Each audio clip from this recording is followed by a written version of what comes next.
Striker Scorpion 82 is now sponsored by Warhammer Combat Cards, a card battle game featuring your favourite Citadel miniatures from the 40k universe. Free to download and play, link is in the video description below or on the channel homepage, and by using the unique link it helps support the channel. Thanks and enjoy the game.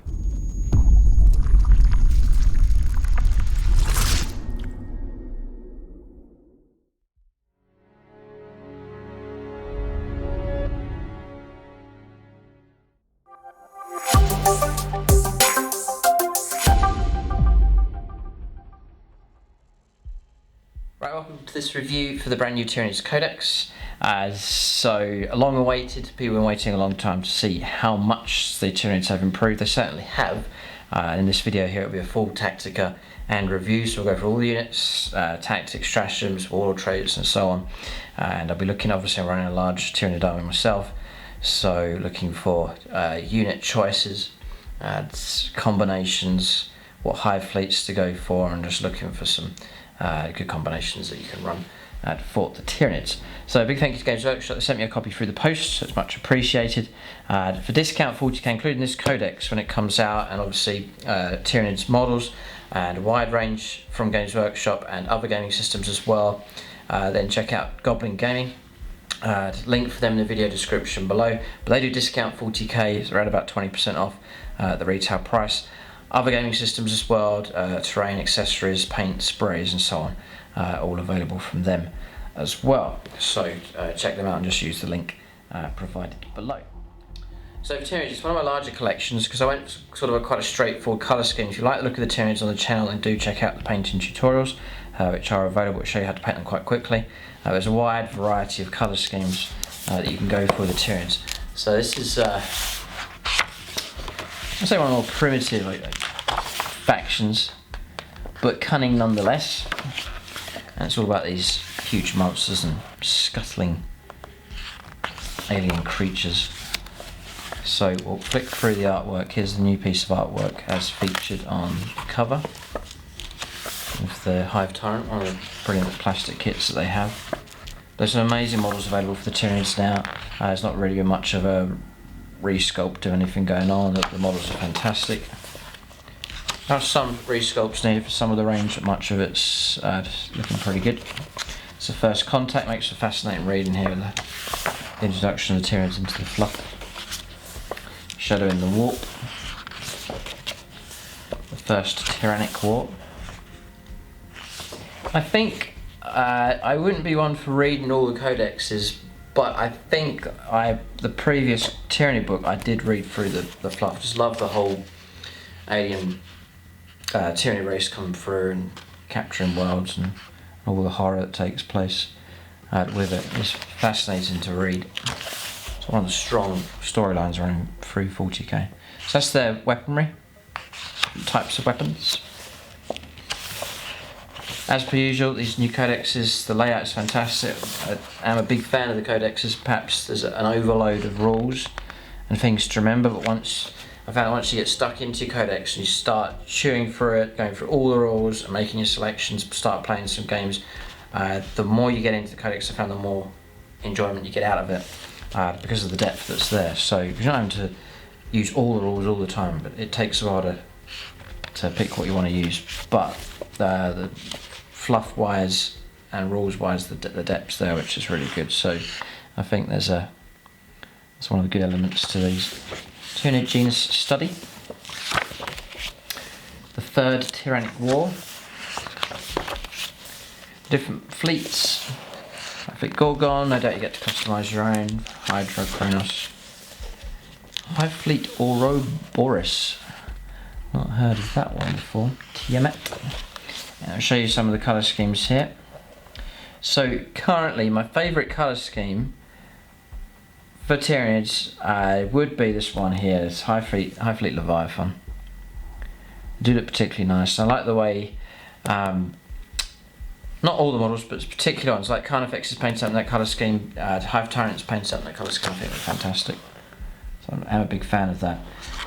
And I've always thought about doing them, perhaps trying to attempt painting them up in that scheme. I mean, there's no real pressure on me to do it because I've got a large collection, different colour scheme, but if I was to paint them, I'd try doing it in contrast paints from Games Workshop and see how effective and quick that would be. This colour scheme here on him, fantastic looking model, beautiful colours going on with the Hive Fleet Leviathan Hive Tyrant. Yeah, that's my favourite colour scheme. Really nice. That's the new model, the Parasite of Mortrex. But some great sculpts, massive fan of the terrain effects, brilliant model, really well put together by Games Workshop. And the Carnifex, for the age of it, it's brilliant model still, and we'll see how effective they are in this codex. You're always sort of hoping that Carnifex will be really good. We'll see what the rules come out with here. That's the kind of theme you're going for the Tyranids. So you're starting to get onto tactics here. You know, large alien presence on the board. These big monsters, but also just hordes of scuttling aliens of different types. This unstoppable wave just crashing over whatever army they come in contact with. You know, just consuming all in their path. It's a great theme with Tyranids. I'd love to. I've gone for different themes. Typical theme for me is big monsters. We'll see whether that's valid or not. Obviously, in 9th edition, you've got to be fluid, you've got to move up the board, grab objectives, hold objectives, to push the opponent back. Tyranids, you think, would be the perfect army to do that. But there's the issue, really, and we'll think about it as we go through the rules here. The issue is closing ground quick enough, engaging quick enough, and not giving the opponent enough time to gun down your stuff as it moves through. So that's the issue that we'll try and counter if we can. So. Detachment abilities then, here we go with the rules. So, a Hive Tendril detachment is one that only includes models with the Hive Fleet Tendril keywords. This is your usual, like matching up the chapters and regiments and so on. Troops, going objectives secured. So rare organisms, you can include a maximum of 1 Hive Tyrant model in each detachment. So similar to the Orcs, I think, where if you can only have 1 war boss per detachment, so you can still run 2 Hive Tyrants, I believe, if you went for like a double patrol, for example. So it's not really very restrictive, sensible enough. You've got Hive Fleet adaptions. Every unit from your army, excluding Hive Fleet Tendril living artillery and unaligned units, is from the same Hive Fleet. All Hive Fleet Tendril units with this ability and all models in them. Again, Hive Fleet adaptions, there's like these customisable abilities that they can do. And then you've got hyper adaptions here as well. So each Hive Fleet adaption also has an adaptive element to it, which can be swapped out for another rule at the start of the battle. After determining who has the first turn, right? So there's an immediate sort of adaptation that you can do just as the game gets going. There are multiple alternative rules that this adaptive element can be swapped out for, and each Hive Fleet's hyper adaptions rule will specify which ones are available to you. I'll read the example here. So it says here, example, John's army contains only Behemoth units, fine, so okay, which have the hyper aggression adaptation. At the start of the battle, he decides to use the hyper adaptions rules to change the adaptive element of his model's adaptation. Hyper adaptation rule for the Hive Fleet Behemoth states that he can select either a hunt or lurk biomorphology from page 61 to replace it with. He selects unfeeling resilience from the lurk biomorphages, and so for that battle his Behemoth unit's adaptation becomes, and then it just lists what they can do. Just there. Okay, so you're choosing your adaptation just as things get going. Living artillery units can be included in the Hive Tendril detachment without preventing other units from gaining a Hive Fleet adaptation. Living artillery never gain a Hive Fleet adaptation, and living artillery units can be included in your army without preventing other Hive Fleet Tendril units from benefiting from the Hive Fleet's hyper adaptation. So just clarifying some bits there. Living artillery, things like the sporocysts and stuff like that, I would imagine the keyword would be there in the description. So you got your Hive Fleets. There'll be, no doubt, there's some unique. Yeah, so what they're giving you here with the Hive Fleets is the actual adaptation, the hyper adaptation, warlord trait, a psychic power unique to them, a unique relic, and a unique stratagem as well. So it's a fair bit. We'll see which of these fleets is the best. I went for a customised one on my previous. I'm expecting to change everything here for my Tyranids, to really rotate stuff around. I'm expecting a big change here, so a real chance to experiment. So up for any any suggestions here, but we'll see what comes up. For Hive Fleet Behemoth first of all.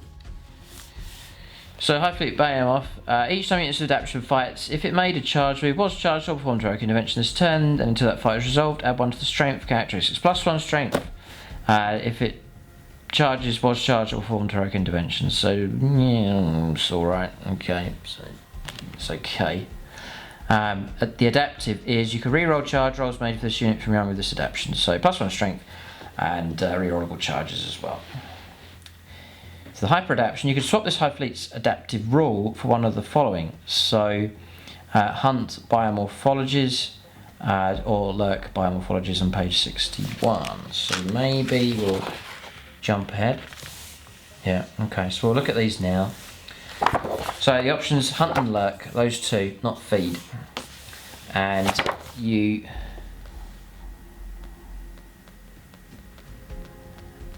that's the hyper adaptation. So this is the one you change just before things get going. So the hunt options are Adrenalized Onslaught. Each time model this adaptation makes a consolidation move, it can move up an additional 3 inches to maximum 9. Heightened Reflexes. Units of this adaptation are eligible to shoot in a turn in which they fell back, but if they do, then until the end of the turn, it's -1 to hit rolls. Augmented Ferocity. Add 1 to charge rolls made for units of this adaptation. Okay, and then Synaptic Goading at the start of the first battle round before the first turn begins. Endless multitude units of this adaptation start the battle whole of your deployment zone that can make an additional move of 6 inches. And Ambush Predators. Units of this adaptation are eligible to perform heroic interventions as if they were a character unit. So all sort of rules we've heard. There's nothing unique going on here. Other factions have the equivalent of these.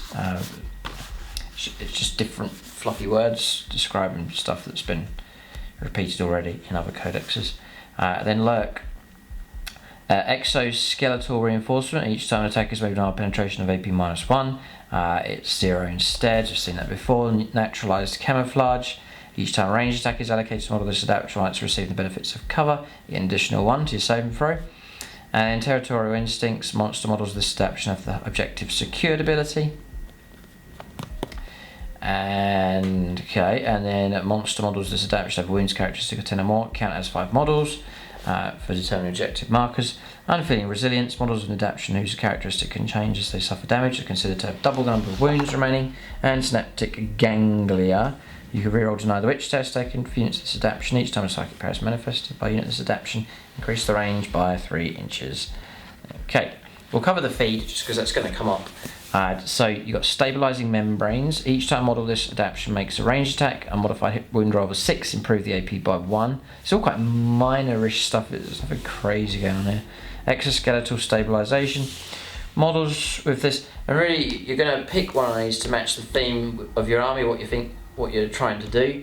So you might have a lot of guns in your force, and so you pick something to help them out.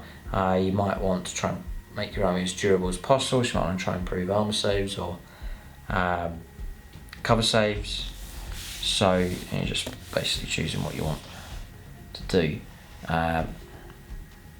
Exoskeletal Stabilization. There's no penalty to firing assault weapons on the turn you advanced. Models of this adaptation, there's no penalty for moving and firing heavy weapons. And monster models of this adaptation do not suffer the penalty incurred to the hit rolls for firing heavy weapons at enemy units fast of engagement range. Okay. Reefed in the Shadow. Each time a unit of this adaptation declares a charge, enemy units that were targeted by that charge cannot fire Overwatch or set to defend against that charge. That's pretty good. And then Relentless, although Overwatch is toned right down now because you can only do it once. Relentless Hunger. Each time a unit of this adaptation fails a charge, it can make a normal move up to 3 inches. Right, and then Unstoppable Swarm. Units of this adaptation can ignore all modifiers to the move, characteristic, advanced rolls, and charge rolls. So yeah, it's just okay. You really want to know what you're doing before the game begins. You've got your plan set out and know what to choose. Okay, so that's what you could swap out for those 2 columns instead of reroll charges. It's nice and straightforward. The adaptation's there if you need it. So Warlord trait, Monstrous Hunger. Each time this Warlord makes a melee attack, an unmodified wound roll of 6 inflicts a mortal wound on the target in addition to any normal damage. That's pretty good if you've got tons of attacks. Psychic Power, Unstoppable Onslaught. There's a warp charge value of 7. If manifested, select one Behemoth unit of Synaptic range of the Psyker, Synaptic Link range. Till the start of the next turn, each time one that unit makes an attack, add 1 to the attack's wound roll. Yeah, +1 to the wounds is nice. This is pretty good. Bio Artifact Relic, Monstrous Musculature, +1 to damage characteristic of melee weapons the bearer is equipped with, and again that could be very, very handy. Yeah, quite straightforward the rules so far. Unparalleled Ferocity. Uses 1 or 2 CP. Uses strategy in the fight phase and the behemoth infantry unit, excluding characters from your army that has not fought this phase, is selected as the target of melee attack.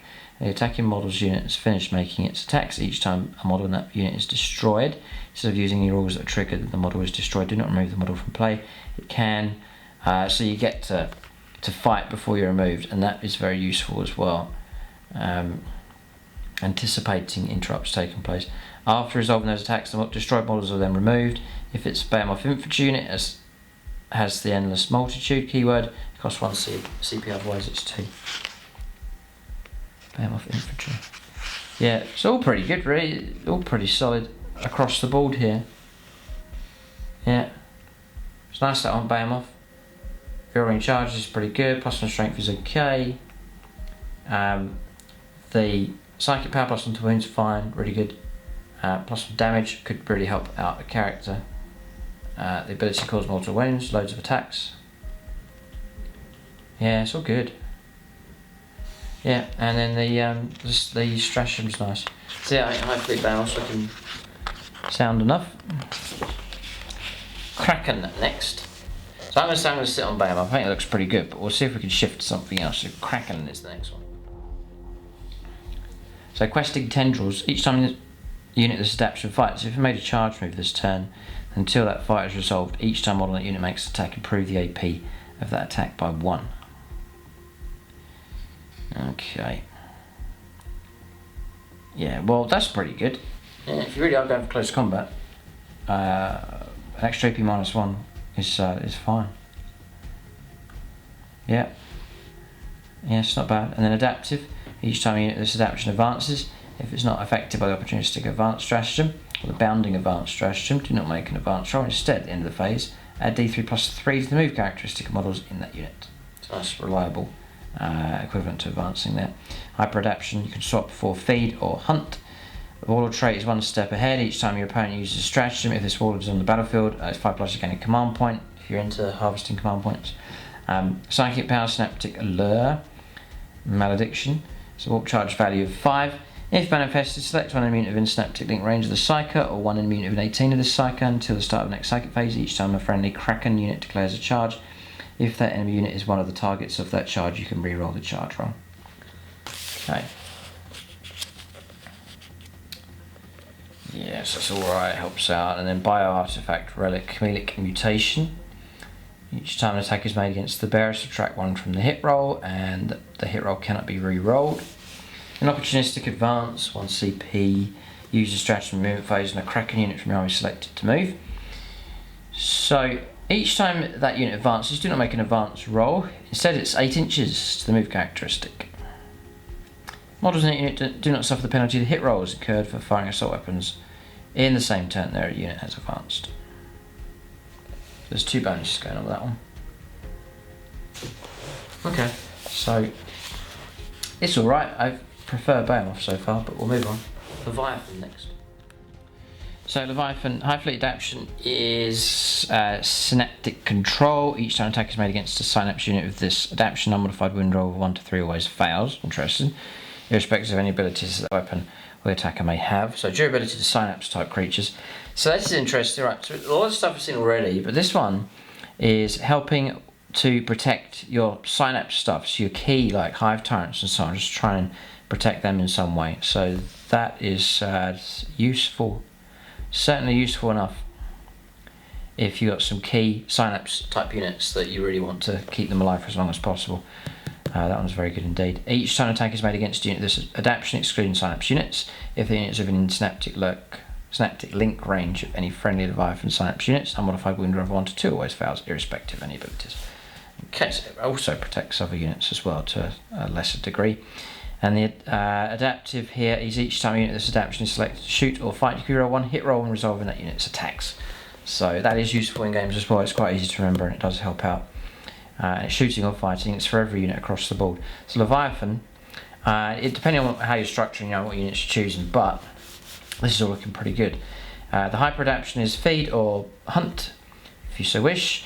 And then the Warlord trait is perfectly adapted. Once per battle round, you can reroll one of the following rolls made for the Warlord: a hit roll, a wound roll, a damage roll, an advanced roll, a charge roll, a psychic test, or a saving throw. Which is okay. It's once per battle round though, so it's not too amazing. Stronger ones out there. Psychic power, the Hive Nexus. The Hive Nexus is a warp charge value of 7. If manifested, select one friendly Leviathan unit within synaptic link range of the Psyker, and select one synaptic imperative ability of a friendly Leviathan synapse model that's also within synaptic link range of the Psyker. Until the start of next turn, that unit benefits from that synapse model's synaptic link ability, as if it were active for your army, in addition to the one that is currently active for your army, and as if they are within 6 inches of one another. The bio-artifact Relic is Perceptive Node.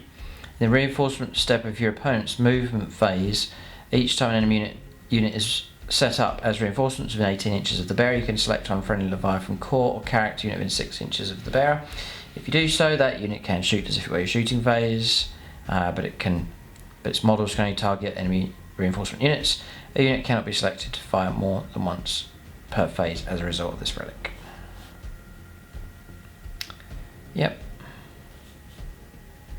I'm just wondering. See, if you do, a friendly can shoot as if it were a shooting phase, but its models can only target that enemy reinforcement unit. Yeah, that's okay. And then combined assault. For 1 CP, use your strategy in the fight phase. Select one enemy unit with an engagement range of 2 or more Leviathan units from your army. At the end of the phase, each time a Leviathan model makes an attack, a melee attack against that unit, improve the AP by 1. Quite straightforward. But yeah, helpful enough. Especially if you've got like a horde coming with a ton of attacks, then you can all of a sudden just pop an extra AP -1. It can really help out in close combat. Okay, so Leviathan's looking pretty good as well. So we've got Gorgon next. So High Fleet Adaptation is Adaptive Toxins. Each time attack is made by model this adaptation against a unit, excluding vehicle or Titanic. Unmodified wound roll of 4+ is always successful. Yeah, well that's pretty strong. And then the adaptive is each time a unit's adaptation is selected to shoot or fight, you can reroll 1 wound roll, resolving the unit's attacks, which is okay. And you can go for feed or lurk if you wish. And the Warlord trait is Lethal Miasma. At the start of the fight phase, roll 1d6 for each enemy unit within 3 inches of the Warlord. On 2 to 5, it's a mortal wound. On 6, it's d3.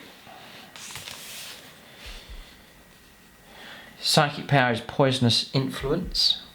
It's a warp charge value of 7. If it manifested, select one friendly Gorgon unit within synaptic link range of the Psyker. To the start of the next psychic phase, each time model that unit makes a melee attack, a modified wound roll of 6 inflicts a mortal wound, and it's capped at. It's an addition to normal damage. It's capped at 6 mortal wounds, and that's not bad at all.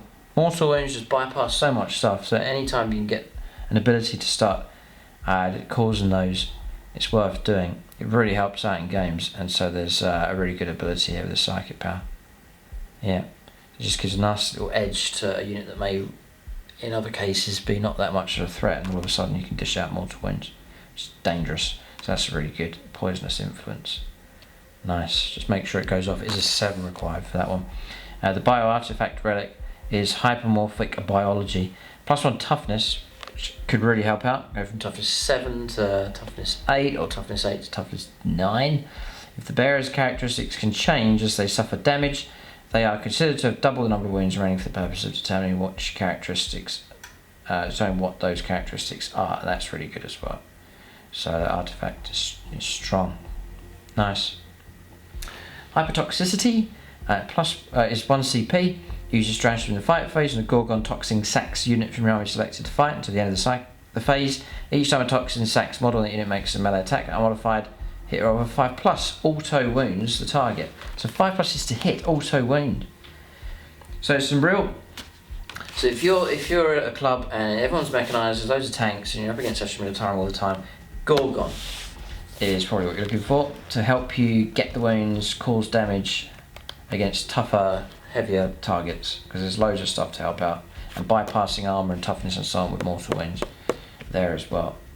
So hopefully Gorgon will be particularly well cut out for that. The next one, which I always get corrected on how to say it, Jomand, or however it's pronounced, that's that one.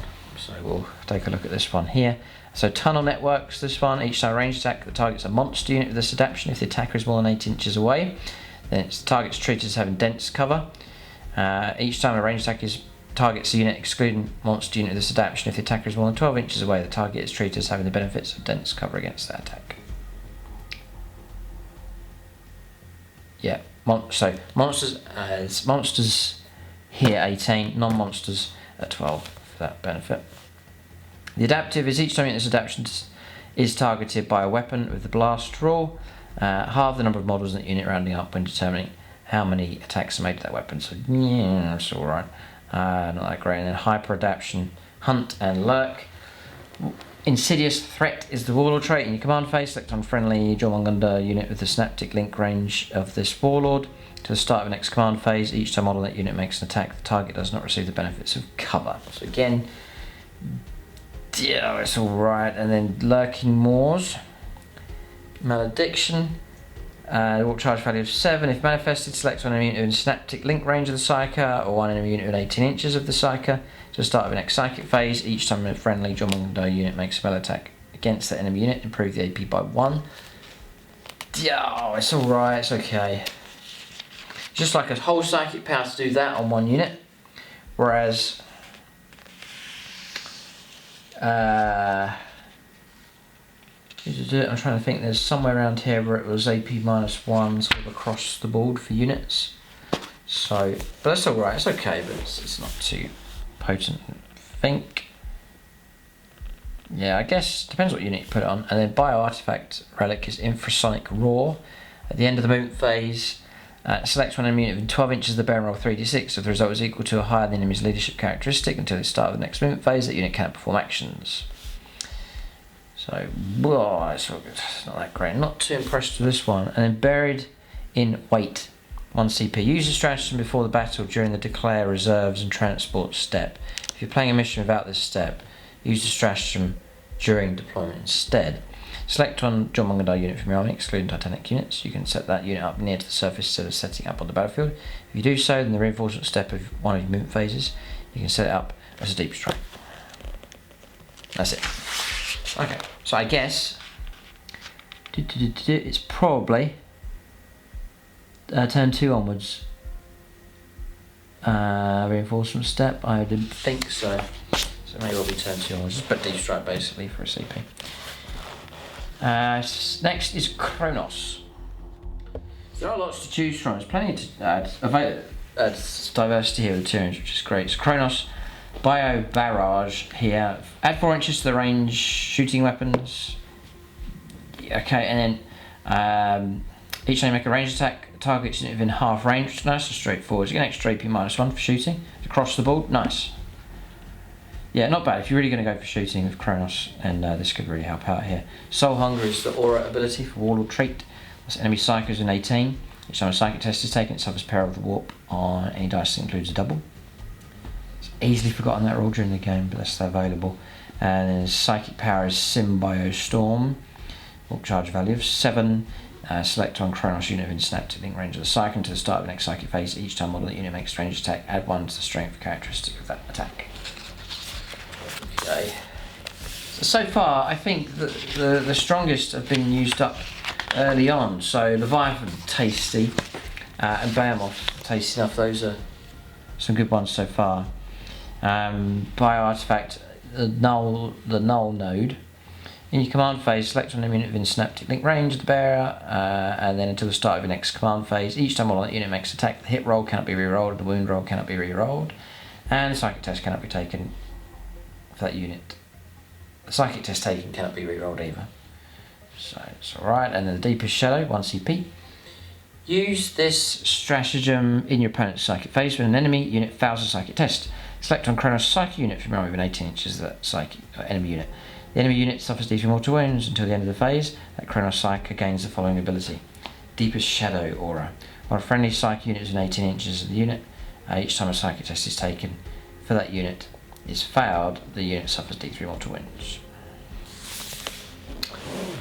Okay, interesting one, but it's alright. So Kronos, it's alright. And then Hydra next. So their adaptation is Swarming Instincts. Each time model of this adaptation makes a melee attack, the target's unit containing fewer models in its own, add 1 to the attack's hit roll. For the purpose of this adaptation, vehicle monster units count as 5. So across the board, yeah, not bad. This is helping you if you've got hordes, if you're that kind of player, which does look really impressive on the board. Adaptive then is +1 inches to move characteristic model this adaptation, is helping these infantry get a bit further forwards. And each time model this adaptation makes a consolidation move, you can move an additional 3, so usually like 6. It's maximum of 9. Hyper adaptation, you can swap this Hive Fleet's adaptive rule for feed or hunt. The warlord trait is endless regeneration. At the start of the command phase, this warlord can regenerate itself. If it does so, it's D3 lost wounds restored. You can do it once per turn, but fine. And then psychic power is Psychic Shriek. Oh no, what's that doing here? Oh, Psychic Scream. This is Psychic Shriek. Psychic Shriek has a warp charge value of 6. If manifested, select one enemy unit within the synaptic link range of the Psyker, or one enemy unit within 18 inches of the Psyker. Roll 1d6 for each friendly Hydra infantry, Hydra beast model within 3 inches of that unit. 3d6s for each friendly Hydra monster within 3 inches of that unit. For each 5+, it's a mortal wound. Capped at 6. That's an interesting one. Psychic Shriek. Yeah. Okay. The Relic is the Barbed Worm Infestation. Each time the bearer makes a range attack, you reroll the wound roll. And Critical Mass, 1 CP. Use a strategy in the fight phase and a Hydra unit from army selected to fight to enter that phase. Each time melee attack is made by a model in that unit, targets an enemy unit within with fewer models than its own, you can reroll the wound roll. Yeah, rerolling wounds is good. That's it. Right, okay, so we're stopping here at Hydra. The others they've talked about in the fluff have not been covered here. Infinite biomorphologies, you've got the ability to customise your own. So if your chosen list, your Hive Fleet does not have an associated Hive Fleet adaptation, if you haven't chosen from here, you must instead create your own Hive Fleet adaptation. You do this by either selecting the Splinter Hive Fleet adaptation, or by selecting 2 biomorphologies from the list opposite, which we've covered already. Due to the drive toward biodiversity within the Hive Fleets, when selecting these, the following rules apply. The 2 biomorphologies must be selected from separate lists, but I knew that was coming. You must choose one of these biomorphologies to be the adaptive element of your Hive Fleet's adaptation. It is this which can be swapped out at the start of the battle. So one's going to be the one that's fixed from here, and one's going to be the one that you can swap out just as the game begins. Start of the battle, you can use the Hyper Adaptations rule to change the adaptive element of your Hive Fleet's adaptation. You must select one of the biomorphologies from the 3rd remaining list. So if you've got a fixed choice from here, an adaptive one from there, it forces you have to go there for if you go for the swap. So it's all fair enough. That's all makes sense. For Splinter Fleet then, select one of the following Hive Fleets and use the Hive Fleet adaptation for that fleet. You just pick one of those. Yeah. So you may have your own unique, like my colour scheme for example, it's unique. What do I do? I could use basically just, you can pick any Hive Fleet you want. And that's it. So, plenty of there's not much restriction going on here at all. There's plenty of options. There's a very diverse options going on here. Multiple Hive Fleets, plus this as well. So they're giving you so much flexibility with this. And options, you got Psychic Power going on here, Warlord Trait Relic, it's the standard bonus, another bonus which you can then swap out for something else. So lots of options available here for the Tyranids. Nothing game breaking so far, just tweaks and buffs, and there's a couple of strong psychic powers and so on. All good, it's not a waste of time, there's some are better than others. But no sort of real deal breakers going on, but there's some rules that will help with whatever theme you're planning to run for your Tyranid force. In my case, I don't know, I definitely want to keep monsters running, but I don't want the monster heavy army. There's a few units, I think maybe, what will help me is when we get to the units, and what units really stand out and say, yeah, I'd like to try those out with a new book. There's a few units I do have my eye on at the moment, just to bring them in. They've not been used for months and months and years, but to try them out, I think they're quite good. Like Carnifexes, I think look quite good, but I've got lots of those. We've got 20 of them sitting in a box, so it'd be good to crack those out again. But there's other options here, but I think that, you know, these rules will support, but really it's going to be the units that will help decide the theme perhaps of the army I want to go for. So something fun and diverse and something that loves to munch and eat, I think is the theme I'll go for. Something that will eat James's army. Yeah, I'll be happy whatever it is. Okay, we're going to go on to stratagems next. 4 sides, 4 pages. Yeah. Alright, Scorch Bugs. 1 or 2 CP. For this one, use the stratagem in your shooting phase. When a Hive Fleet Tendril unit from your army selected to shoot, at the end of that phase, add 6 inches to the range characteristic and add 1 to the strength characteristic of Flesh Spore and Flesh Spore or Hive weapons models that unit is equipped with. If the unit has 16 or more models or monster, then it's 2 CP, otherwise it's 1. A little stratagems to give a little boost to some of these weapons here. Voracious Appetite. Use the stratagem in the fight phase when a Hive Tendril monster model from your army selected to fight until the end of that phase. Each time that model makes an attack, you reroll your wounds. Right, so they've kept that one, that's nice. Rerolling wounds is excellent. Adrenal Surge, 1 or 2 CP. Use the stratagem in the fight phase when an Adrenal Glands unit from your army is selected to fight until the end of that phase. You can make that unit made a charge move this turn. Add 1 to attacks characteristic of models, excluding monster models in that unit. Add D3 to attacks characteristic if it is a monster. If it's 19 or fewer models, it's 1 CP, otherwise it's 2. +1 attack, yeah, nice, okay. Reinforced Hive Node. Use a stratagem in any phase when a Tyranid Warriors or Prime unit from your army is selected as the target of an attack. At the end of that phase, each time an attack is allocated to models at units, subtract 1 from damage characteristic of that attack to a minimum of 1. If it's 5 or fewer models, it's 1 CP, otherwise it's 2. Okay, they're all useful enough. Observer Organism, 1 CP. Use a stratagem in the shooting phase when an exocrine model from your army is selected to shoot. Here we go, because I do like this one. Until the end of the phase, each time you make an attack, there's only 1 CP. The target doesn't receive the benefits of cover, and a modified hit roll scores, and additional hits. You're popping extra hits, ignoring cover. So yeah, it's okay, it's alright. Yeah. You know, ignoring cover is equivalent to AP -1. Usually, you know, they're getting +1 for the cover and you're taking it off, so it's equivalent to getting AP -1 and 6 is popping extra hits. So, yeah, it's alright. Certainly wouldn't be worth it if it was 2 CP, but 1 CP is alright. Indomitable Monstrosity, 1 CP. Use a stratagem in any phase and Hive Fleet Tendril monster unit from your army selected as the target of an attack. At the end of that phase, each time attack is made against that unit, 1 to 3 always fails to wound. So, yes. Offering a little bit of protection just at the right point for a Tyranid monster. Nice. So then, Power of the Hive Mind. Use this stratagem in your Psychic phase. Select 1 Hive Tendril Psychic unit from your army. At the end of that phase, you can manifest an extra power. Great. Death Frenzy. Okay, 2 CP. Use a stratagem in the fight phase and a Hive Tendril character model from your army has not already been selected to fight is destroyed.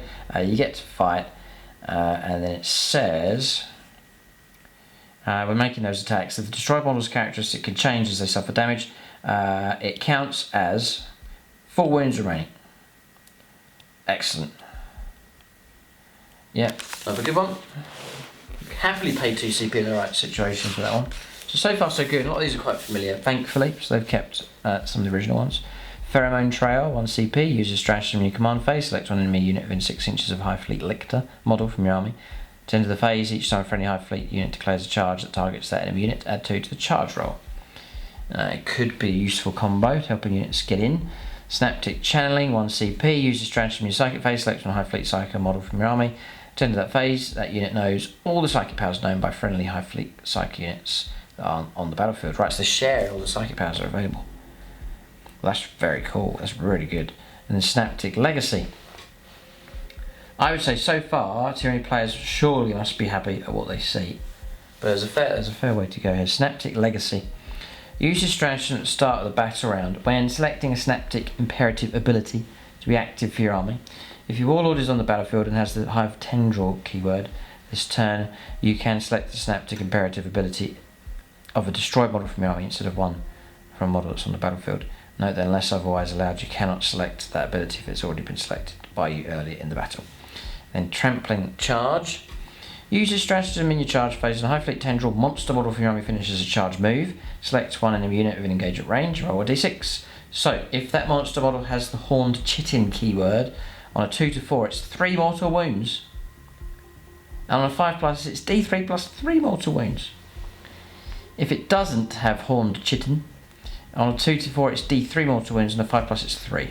Yeah, Horned Chitin, nice. A trampling charge. Well. Yeah. That's between 4 and 6 mortal wounds. Very cool. Trampling charge, nice. Like the idea of that. Enfolding Strike, 1 CP. It's only 1 CP. It's a really good one, so only 1 command point, which is great. Uses strategy movement phase, and a Parasite of Mortrex model of humanity finishes a normal move or advances. Select random unit that it moved across. Roll 1d6. On a 2-5, the unit suffers D3 mortal wounds and becomes infected with Parasite. See the special roll, we'll see it later. And on 6, it's 3 mortal wounds.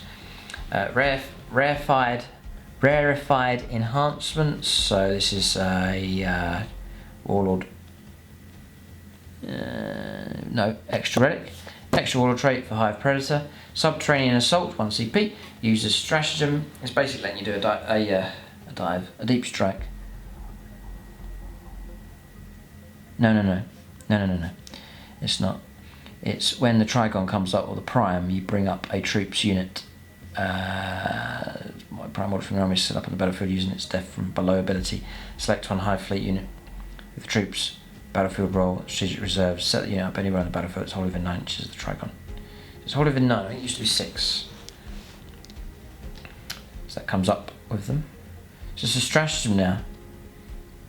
Yeah. So it's not like each Trigon.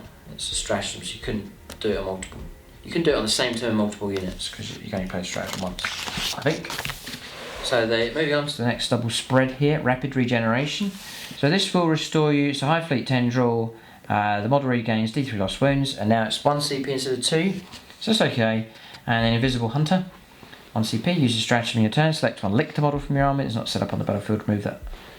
That was not set up on the battlefield this turn, remove. Use a stratagem at the end of your turn, select one Lictor model from your army, that was not set up on the battlefield this turn.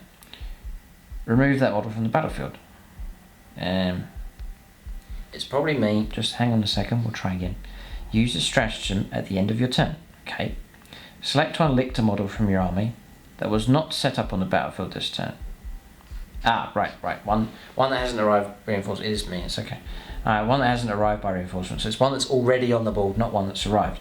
You can then remove that model from the battlefield. So, I was thinking, yeah. Remove that model from the battlefield. In the reinforcement step, your next movement phase, you can set that model back up on the battlefield anywhere that's within 9 inches of the battlefield edge and more than 9 inches away from any model. So you can remove it, deep strike it back in, basically. And again, 1 CP to do it. Overrun, 1 CP, use a stratagem at the end of the fight phase. Select one Hive Fleet Tendril unit from your army that made a charge move this turn. If there are no enemy models within engagement range of that enemy unit, you can make a normal move instead of making a consolidation move. So you can grab an objective with that. And it's a normal move instead of consolidation. So there's no restriction. You can make your move. You don't have to go towards the enemy unit as long as you're staying outside of engagement range and so on. But that's that could really snatch a situation for you. And it's the end of the fight phase, which is very useful because you're about to go into your opponent's next turn, and so you can preemptively make that shift. You move your unit across to block, grab objective before the opponent can, before they reap the points for primaries and so on. So overrun is excellent. And it says here a normal move, so I take it you could actually advance on top of that as well. So you really could move quite quick. Or you could do the opposite, you could back off and hide, disappear. Yeah, and get out of potentially being shot at. You could hide somewhere. That's really good, that one. Shard Lure uses stratagem in your shooting phase 1 CP when a ranged attack made by a model in a Hive Fleet snaps unit from your army scores a hit against an enemy unit. At the end of the turn, each time a friendly Hive Fleet unit declares a charge, if the enemy unit is one of the targets of that charge, roll one additional d6 and discard one of the dice for making the charge roll. Endless Swarm next for 1 CP. So 1 CP, use the stratagem at the start of the command phase, select one endless multitude unit from your army. Up to D3 plus 3 destroyed models can be added back to their 4 wounds remaining. These return models can only be set up with an engaged range of enemy units that are already within engaged range of the unit they're being added back to. Endless multitude, cool. Doesn't talk about anything about reinforcement points or anything like that, so nice. Good to see units being added, or models being added back to units. Fine, great, excellent. Instinctive Rampage, 1 CP. Cheap stratagems here, look, all one. All one, apart from that one. They're all one. So a lot of cheap stratagems here for the Nids. Instinctive Rampage then uses stratagem in any phase and Hive Fleet Tyrant model from your army. Hive Tyrant model from your army is destroyed by an enemy unit. Until the end of the battle, each time a friendly Tyrant Guard unit declares a charge, you add, if that enemy unit is the target of that charge, add 4 to the charge roll. And each time a friendly Tyrant Guard unit makes an attack against an enemy unit, add 1 to your attack's hit roll. And the wound roll as well, so they go mad. Just makes sense, it's fine. Bounding Advance, 1 or 2 CP. Use your stratagem in your movement phase when a Horgaunt's unit from your army is selected to advance. Each time you do advance, you don't roll, it's 6 inches. And you can declare a charge, even though you advanced. Yay. If it's 15 or fewer models, it's 1 CP, otherwise it's 2.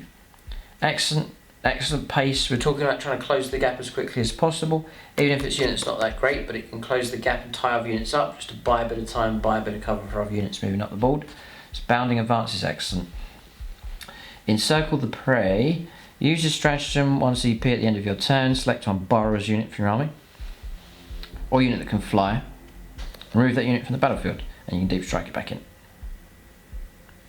Spore Clouds. 1 CP. Use your stratagem movement phase. When a Spore caster unit from your army is selected to remain stationary until the start of next command phase, add 6 inches to their range of aura abilities. Okay, and Toxic Entanglement. 1 CP. Use your stratagem in your shooting phase. When a Toxic Green model from your army scores a hit against an enemy unit, excluding aircraft, with a ranged attack, roll 1d6 on 2+. To the start of next movement phase, halve the move characteristic models in that unit. If a charge is declared with the enemy unit, that Toxic Green model must be one of the targets of that charge. And if a charge is declared with that Toxic Green model, the enemy unit must be one of the targets of that charge. The Toxic Green has to charge it right, in addition add 2 to the charge roll. Okay, we'll consider the Toxic Green later on. I sort of tried it and dropped it. It's an amazing model. It's very strongly themed, but yeah, it didn't really do very much. It wasn't very scary, which is a bit of a shame when these monsters just weren't doing very much here, so we're hoping to see them become very vicious with the new rules. Impaling Hooks, 1 CP. And as I've said already, supporting rolls, stratagems, fine, it all helps and adds, but really it's down to these core rules here for each individual units that will make the main difference, I think. So Impaling Hooks is use your stratagem in the fight phase, and a Flesh Hooks unit from your army is selected to fight. Until the end of that phase, each time a Flesh Hooks model in that unit makes a melee attack against an enemy unit, excluding vehicle monsters, add 1 to attack's hit roll. Psychotropic Venom.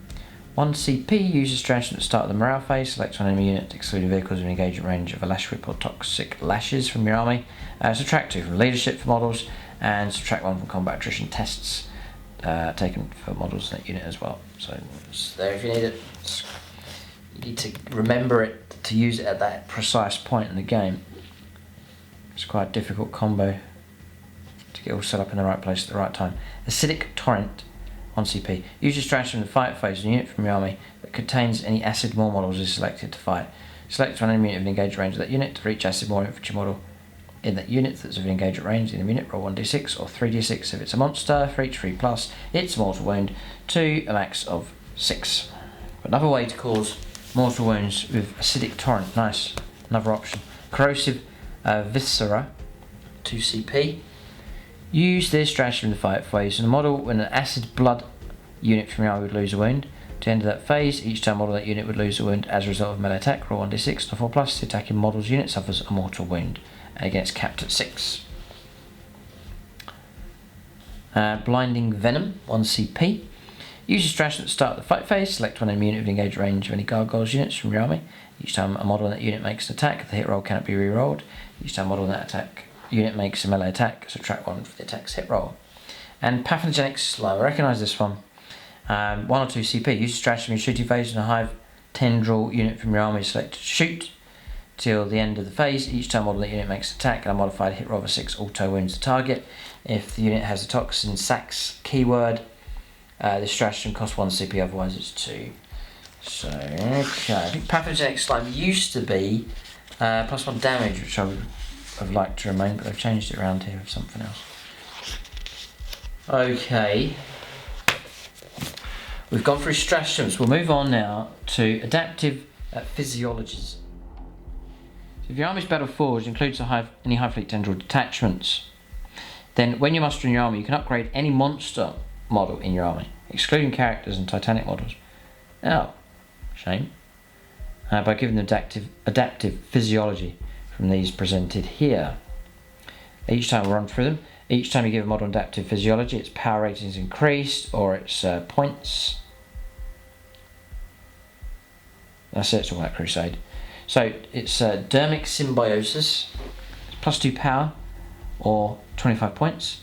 Enraged reserves, +2 power or 25 points. The rest of these are all +1 power. It's hardened biology, 15 points. Precognitive sensoria, 20 points. Predator instincts, 15 points. Synaptic enhancements, 10 points. Voracious ammunition, 15 points. And whip curl reflexes, 15 points. We're bound to find some helpful stuff here. So you're paying out points to upgrade a monster, basically. You can't do it to characters, so you can forget about your... What? You can forget about him. The picture they put. You can't do it.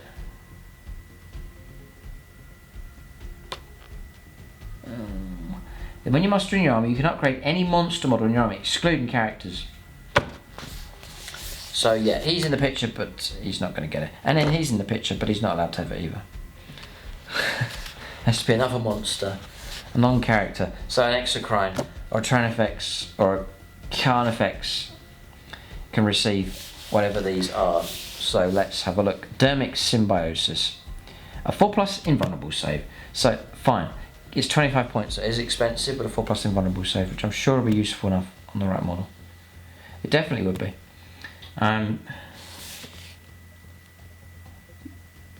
Yeah, I think there's no limit here. You can just upgrade as many monsters as you want.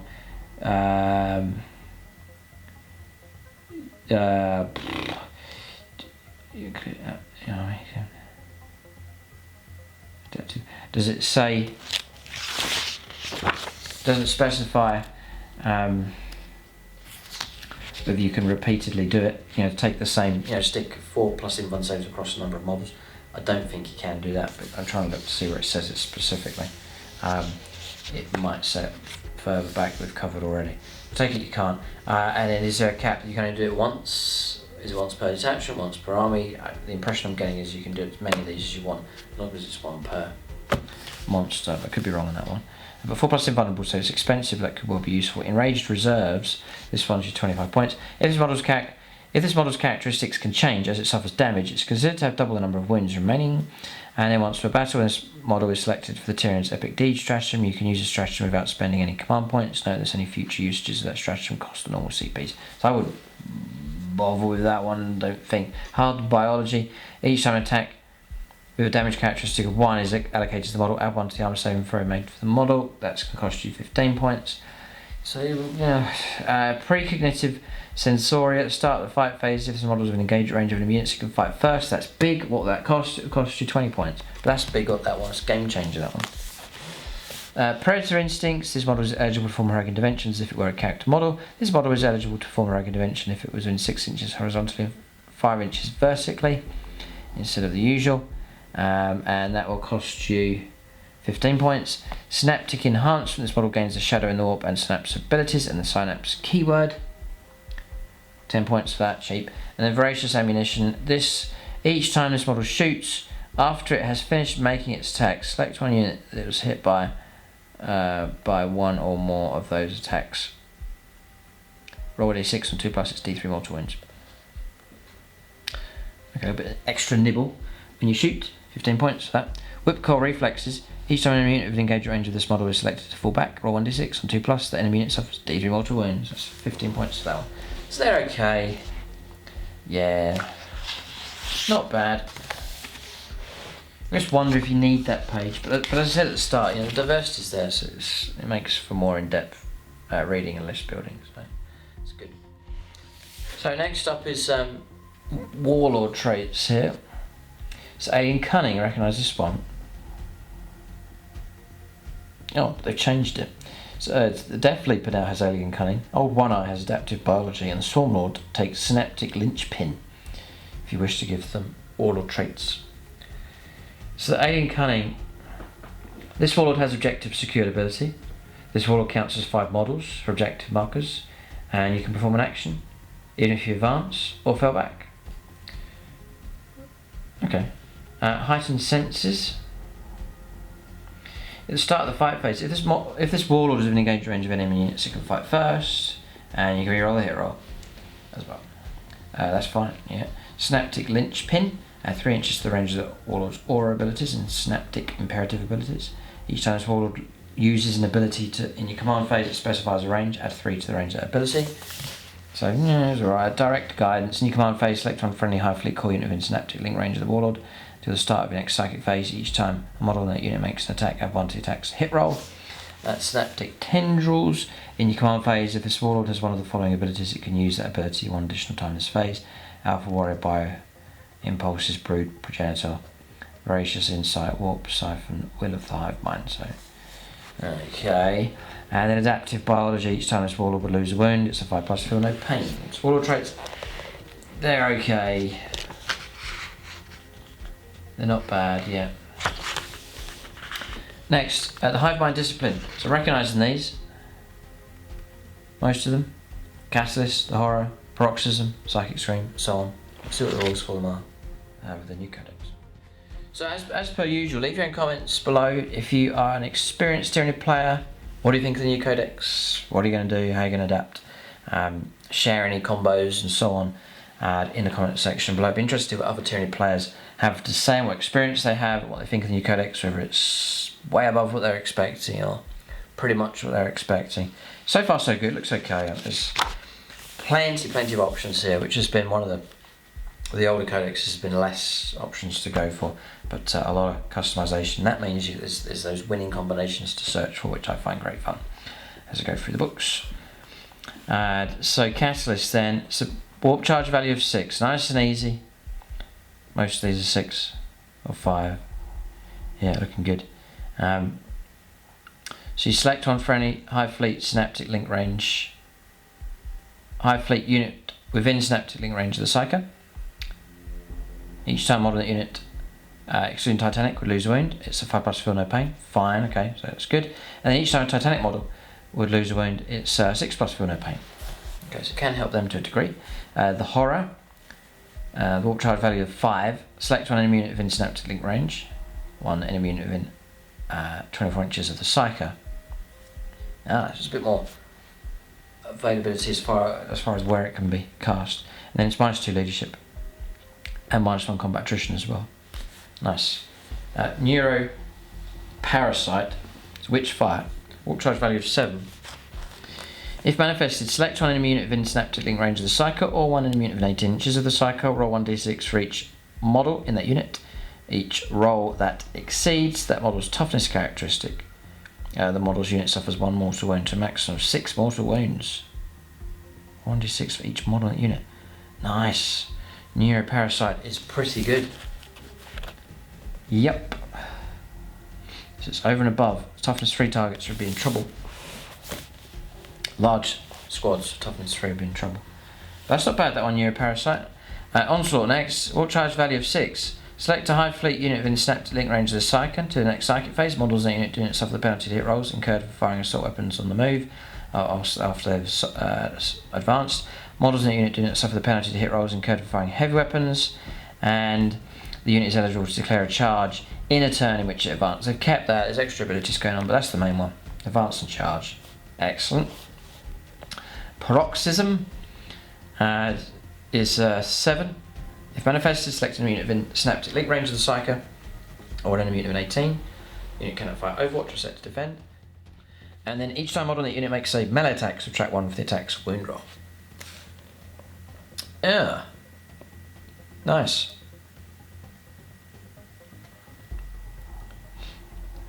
Okay. Yeah. Okay, interesting. Psychic Scream. Warp charge value of 5. If manifested, select the closest enemy within 18 inches of the Psycho. unit suffers D3 mortal wounds. If that unit has the psychic keyword and the result of that psychic test is higher than the leadership characteristic of that unit, randomly select one psychic power it knows. At the end of that turn, that unit no longer knows that psychic power. Now, what? Psychic screams. Yeah. Rubbish.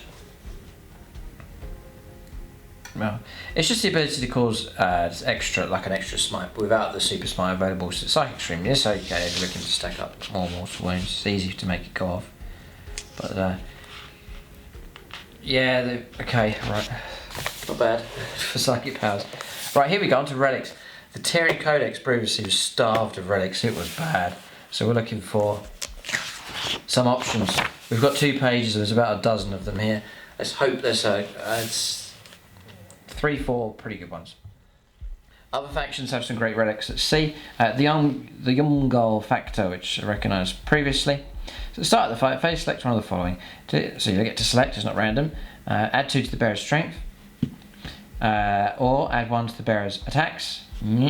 Or add 1 to their toughness. And that's at the start of the fight phase. Okay. To the end of the phase, sorry. just clarifying that. The Reaper of Obliterax. So that one's alright. Yeah, okay. The Reaper of Obliterax. Models equipped with a Bone Sword, a Monstrous Bone Sword only. They gain the following abilities. So each time an attack is made with this weapon, if that attack successfully wounds the target suffers a mortal wound in addition to any other damage. Okay, so not bad. And then each time an attack is made with this weapon allocated to any model, the model cannot use any rules to ignore wounds it loses. Ignoring any kind of feel no pains going on as well. So yes, that's not bad. The Maw Claws of Thyrax. +1 to the bearer's attacks. Each time the bearer makes a melee attack, you can reroll the wound roll. Each time the bearer destroys an unit as a result of a melee attack until the end of the battle, add 1 to the bearer's attacks characteristic to a maximum of +3. Nice. The Maw Claws of Thyrax, fine. Resonance Barb, Psycho Model, +1 to psychic tests, and it knows an additional psychic power as well. Excellent, excellent, excellent, very good. As long as, I guess, it's even more handy if it has the ability to manifest, like 2. Otherwise you'll be selecting an extra one, but still restricted by only being able to choose 1 to manifest. But anyway. Pathogenesis. Add 8 inches to the range characteristic of ranged weapons. Each time the bearer shoots, you can reroll 1 hit roll, and you reroll 1 wound roll, resolving those attacks. The Scythes of Tyran, next. So it's a model equipped with 2 monstrous scythe and talons. It replaces them and gives you +2 strength, AP -4 and straight 3 damage. Each time the bearer fights, makes 2 additional attacks with this weapon. Sounds really good. The Balefallen Cannon. It replaces the Stranglethorn. It gives you range 36, heavy, a D3 +3, strength 10 -3, 3 damage, and it's a blast weapon on top of that. Excellent weapon. The Shard Gullet is a model equipped with a heavy venom cannon only. This relic replaces a heavy venom cannon and gives you range 36, assault 3, strength, what? Strength 12, AP -5, and 5 damage. The Shard Gullet. What on earth? Damage 5. Oh boy, struck gold. Oh boy, oh boy. Damage 5, that's ridiculous. Well, I know where I'll be digging when I put my army together. Damage 5. I'll say it one more time. Damage 5. Unbelievable. Nice. The contrast compared to other stuff, like, you know, you look at a power and it's like +1 inch to your moves. Oh, great. Or reroll ones once per turn or something. But here they just give you this tactical nuke type weapon. It's deadly. Unbelievable. AP -5. 15 damage potentially from this thing. Ridiculous. That's mad. Right. Okay. So anyway, we'll see about what we can do with that one. It's heavy venom cannon. Hang on a second. Stick that on a Hive Torrent with his probably 3+ or 2+ even ballistic skill, all of a sudden. Oh, crazy weapon. Well, there you go. Sorry, I've dwelt on that a bit, but that's just a bolt from the blue, that one. That was good. Balfour cannon is good as well. Yeah. Really, really good. Both these weapons are excellent. Okay, Gestation Sac next. They never fail to think of words here for Games Workshop. Good on the imagination. So, once per battle, the bearer can perform the following action. Bursting the sack action at the start of your shooting phase. This model can start to perform this action. The action is completed at the end of that phase. When it's completed, set up a new Hive Fleet Ripper Swarms unit on the battlefield within 3 inches of this model, and not within engagement range of any enemy units. The Ripper Swarms unit contains D3+1 models, and if you're playing a game that uses points, it does not cost any reinforcement points. So you get to send out some of those. It could be useful, you could just pour them out onto an objective and move off, or use it for a tactical purpose. Bodyguard, or block, or whatever. So yeah, cool. And it's just a relic, it's not going to cost you anything. The Dirge Heart of Kronos. Each time the bearer is selected to fight, after resolving its attack, select one enemy unit hit by an attack made by the bearer. Until the start of the next turn, the unit loses objective secured. Oh, I can shut objective secured down, interesting. And subtract 1 from leadership as well. Next is the Passenger, Adrenal Glands model only. Add 2 to advanced rolls, add 2 to charge rolls for the bearer. It's fixed, just get it all the time. Which is actually excellent. Yep.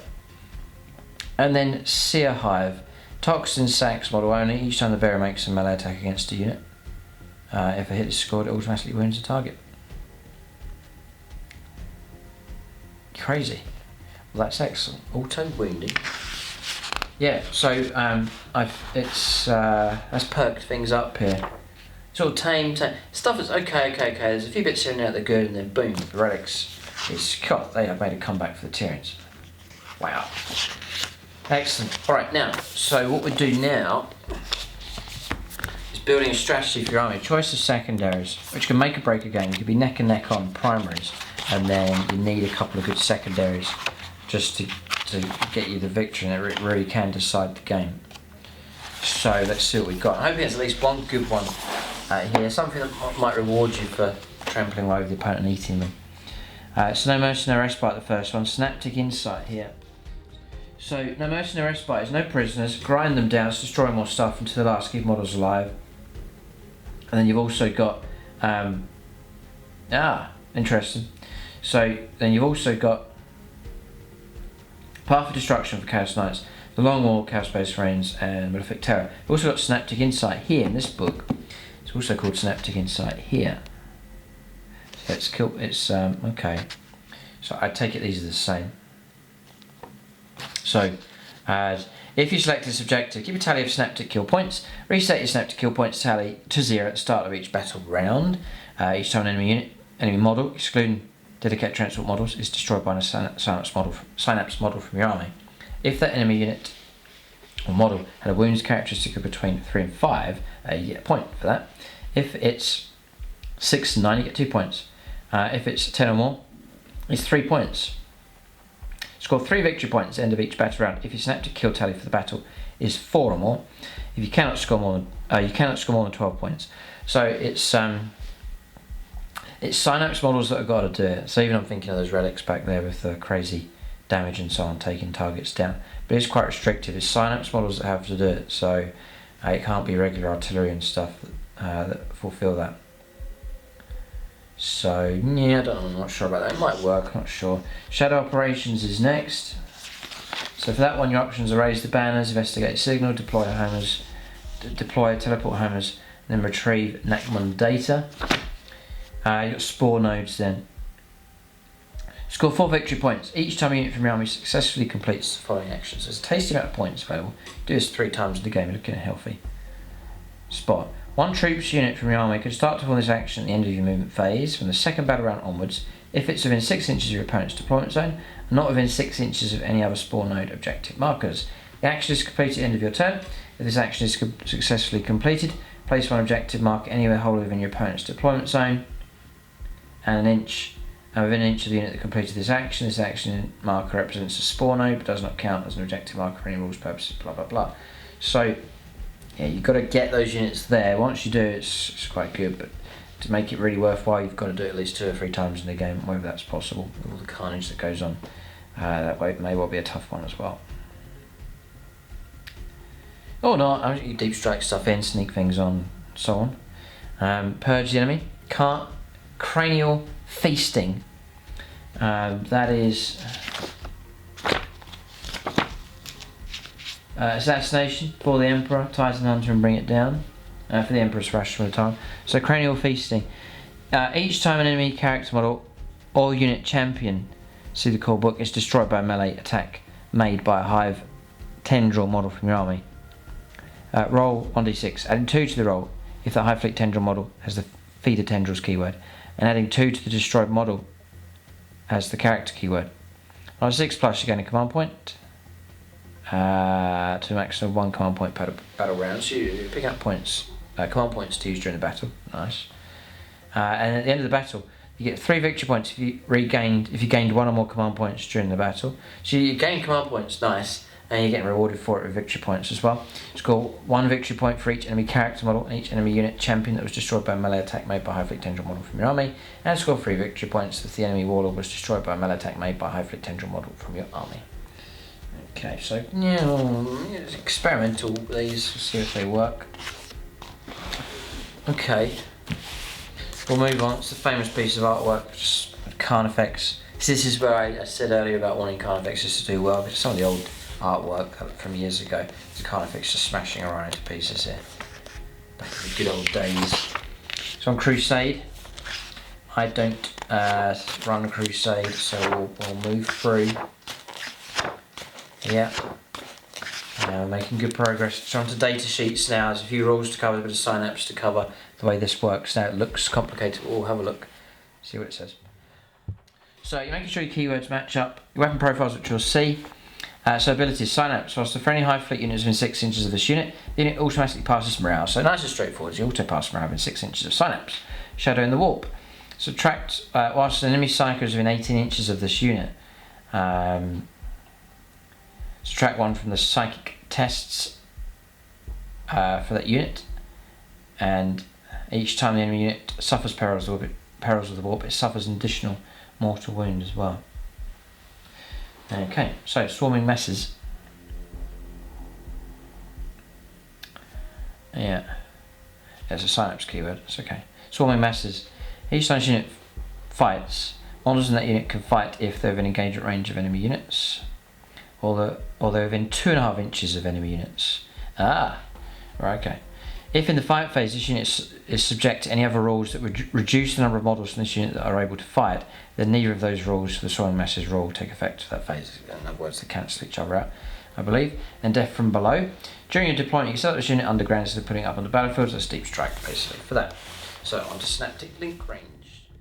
I'm glad they kept the auto passing morale. I wanted to keep that solid, unbreakable morale idea with the tunes that keep that going, which is great. Some abilities refer to selecting a unit that is within synaptic link range of the unit with the ability. When selecting a unit within synaptic link range of a Hive Fleet Synapse unit, you can select any unit that's within 12 inches of that unit as shown below. So there's your Synapse unit, 12 inches is synaptic link range. So be careful.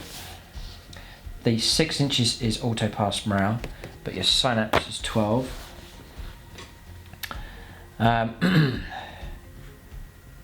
Yes, I don't need to go through the example. If, however, there are other friendly Hive Fleet Synapse units that are also within 12 of that unit, you can instead select one of the units within 12 of any of those Hive Fleet Synapse units as shown below. So, so they're overlapping, for example. It says here, and the termagants are touching both, as an example. So in this example, the Hive Tyrant here, who is also a Hive Fleet Synapse unit, is within 12 inches of the Broodlord. As such, when selecting a unit for the Broodlord's Vicious Insight ability, the player can select any unit within 12 of either the Broodlord or the Hive Tyrant. So you create expanding bubbles, basically, influences through onto other Synapse units, in which case the Termagants or the Genestealers. Right, so the Broodlord, who's out of range of the Genestealers, he can still confer that power over to the Genestealers because the Genestealers is in range of another Synapse, the Hive Tyrant. So there's some funny shenanigans that you can do with that. That's going to help tactically. It's going to spread the influence and flexibility. Again, we're seeing more flexibility of the Tyranids. What's going on here? If those Hive Fleet Synapse units also have another Hive Fleet Synapse within 12 inches of themselves, then they increase the area. Over which they can be selected from the same manner. This continues for as long as there are friendly Hive Fleet Synapse units in range, as shown below. So give you an example just there. Yeah. Okay. Right. So now we've got this extra page. Synaptic Imperative Abilities. If every unit from your army has the Hive Fleet Tendril keyword, excluding unaligned units, and each of those units, excluding living artillery units, is from the same Hive Fleet, then synapse units from your army gain a synaptic imperative ability depending on which one is currently active for your army. Okay, so each synapse unit has their own synaptic imperative. These are abilities that affect friendly units that are within a set range in much the same way as aura abilities do. As with auras, like I'm just saying, do we need this? I'll carry on. I think there's enough. There is enough in this book, but they've given you this as well. Over time. So what you get is you get Codex creep. Yes, you get Codex shock, which you get it down for the editions. New Codex comes out, it's just a headache. So, it's so much stuff. And it's always been that. I remember it down for different editions, different codexes coming out. So much to learn, so much to adapt to. It throws your lists up in the air. You have to rethink everything. It's all these abilities, what works, what doesn't work. And so there's weeks, days, weeks, months of learning curves going on. So, but as time goes on, and you get used to all this stuff and you learn the rules, and you think, this codex is like really good because it's the diversity's there. But at this point, I'm going through codex shock. Like, why do we need this page? But it's there. So each synapse unit has their own synaptic imperative. These are abilities that affect friendly units within a set range, much the same way as an aura ability. As with auras, the effects of multiple identically named synaptic imperative abilities are not cumulative, i.e., if a unit is within range of 2 models with the same synaptic imperative ability, it still only applies once. Okay, fair enough. However, while similar in many ways to aura abilities, synaptic imperative abilities are not affected by rules that affect aura abilities and vice versa. So they like auras, but they're not. At the start of the battle round, you can select one of the synaptic imperative abilities from a unit from your army. You cannot select a unit's synaptic imperative ability if that unit is not on the battlefield, or if you have selected that ability earlier in the battle. Until the end of the next battle round, that synaptic imperative ability is active for your army, and it's gained by each of the synapse models in your army.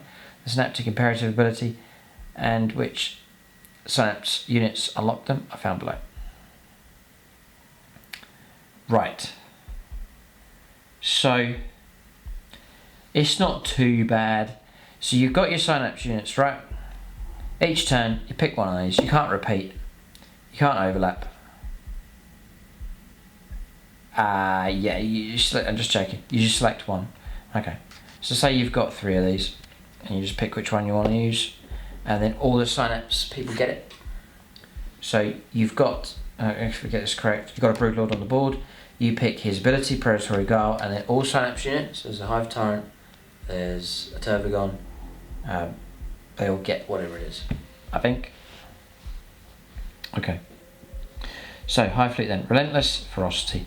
Whilst the synaptic imperative ability is active for your army and a friendly Hive Fleet Tendril unit is within 6 inches of the synapse model, the unit is eligible to declare a charge in which it fell back. So there's actually probably going to be some quite potent stuff in there. The Broodlord is Predatory Guile. Whilst this synaptic imperative ability is active for your army and a friendly Hive Fleet Tendril infantry unit is within 6 inches of the synapse model, each time an attack targets that unit is treated as having the benefits of light cover, and if that unit is already receiving the benefits of light cover, then it's also going to get heavy cover.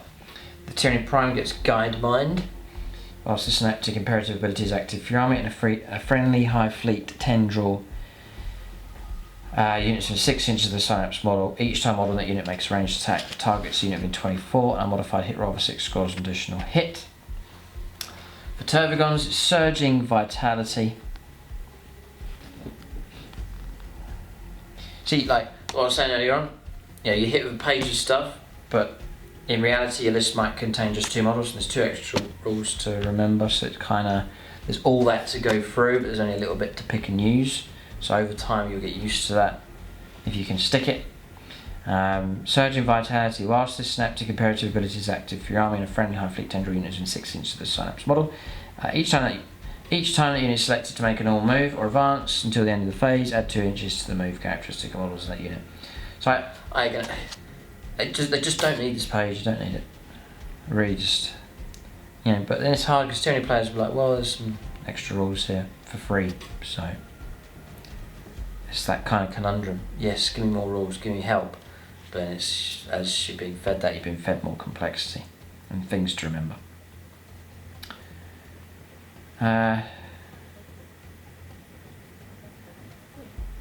Psychic Augmentation. Whilst the synaptic imperative ability is active for your army and a friendly Hive Fleet tendril unit is in 6 inches of the synapse model, add 1 to psychic tests, add 1 to Dino Witch tests. Each time you lose a wound as a result of a mortal wound, it's a 5+ feel no pain. The Trigon Prime is the Thrashing Demise. This happens to Hive Fleet tendril units within 6 inches of the synapse model. Each time you roll a dice for Death Throws ability, add 3 to the result. Oof, boy. And each time model in that unit is destroyed each time model is destroyed in that unit as a result of a melee attack. If that model does not have the Death Throws ability, roll 1d6. On a 6, the attacking model unit suffers a mortal wound after making all of its attacks. Okay. Tyranid Warriors, Goaded to Slaughter. Whilst this synaptic imperative ability is active for your army and Hive Fleet tendril unit is in 6 inches of this model, each time a model in that unit makes a melee attack and a modified hit roll of 6 scores an additional hit, the Maleceptor gets Psychic Oversight. Whilst this synaptic imperative ability is active for your army and a friendly Hive Fleet tendril unit within 6 inches, if you're performing an action, you can still make ranged attacks. You can start to perform an action even if it advanced or fell back, and if that unit has a psychic keyword, performing a psychic action doesn't prevent it either. And Zoanthropes get Warp Shielding. So again, within 6 inches of synapse, monster models get a 4+ invulnerable save. What? And then models excluding monster models have a 5+ invulnerable save. That's ridiculous. So yes, we're referring to this. How could you not?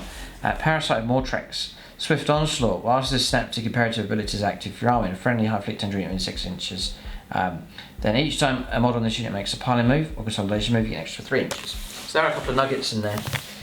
Okay, so we'll move on. We'll start taking a look at these profiles here. So focusing on things like, big things for me will be like the durability of these models, the damage that their weapons can do, both shooting but close combat as well. Tyranids do have potent firepower. Had it previously, I relied on it a fair bit. We'll see how good it is now. I'll be looking with interest at my current units I'm running and seeing what's going to fade out, what could fade in, and to mix things up. So it's an exciting time. You've got Codex Shock, yes. Give it a while, and then you can start searching for potential new units to use. So we'll go to the Winged Hive Tyrant. I'll give you an idea on, I'll do all the points, but I'll give you a good spread. So Winged Hive Tyrant, it's 190 points. You're going to go 15 points with Adrenal Glands, Heavy Venom Cannon 15, Strangleform Cannons 10, Toxin Sacs 5. So it's 200, probably over 200 point model. That's including the wings though. Movement 16, nice and quick. Weapon skill, ballistic skill is 2+. Strength 7 toughness 7, 12 wounds, 5 attacks as base, it's all gone up. 3 up save. Your keep is 4+ invulnerable save. The Will of the Hive Mind. In your command phase, select a Hive Fleet core unit. They get to reroll ones. So you're seeing this a fair bit with characters that hanging around units is not that beneficial. Like you just grind and reroll ones. So it gives him a bit more license to go out and do his own thing. I've seen that across multiple codexes here. You can deep strike him,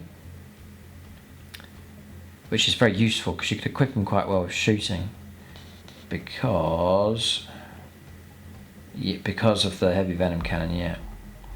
or like the Relic Stranglethorn. Yeah, you can stick a Relic on him and deep strike him in. Hitting on 2s. Yes, okay. You got Death Throes. You can manifest 2 psychic powers and deny 1. So you've got maneuverability here. It's tough enough. It's got deep strike. You equip it for shooting. You can fight in close combat. So he's a pretty good all-rounder, this guy. He's got the 4+ Invuln saves. It'd be tough enough to get rid of. So we'll cover some of these profiles here because these are, we've not done this yet. So the standard heavy venom cannon. His range 36, straight heavy 3, so you can get those 3 shots. A 2 hit, excellent. Strength 9, -3, and it's 4 damage, not 3, but it's 4 damage. It's excellent. The Stranglethorn cannon, there's another good option. Range 36, heavy D3 +3, so you're averaging about 5 shots. Strength 8, -2, 2 damage. Blast weapon as well. Then you can take the monstrous bone sword. You're starting at strength 7. You get +3 strength, 8 -4 and straight 3 damage. Excellent weapon. Monstrous scythe and tannin strength for the user. So you stay on 7. -3, 2 damage. You get an extra attack though. And then Tyrant Talons, 8 -3, 1 damage. You get 2 additional attacks to that weapon. Okay, so I'd like you to be able to do a lot of both. There's a lot of this movement you can do. There's psychic stuff you can do. There's shooting stuff you can do, and then maybe melee stuff as well.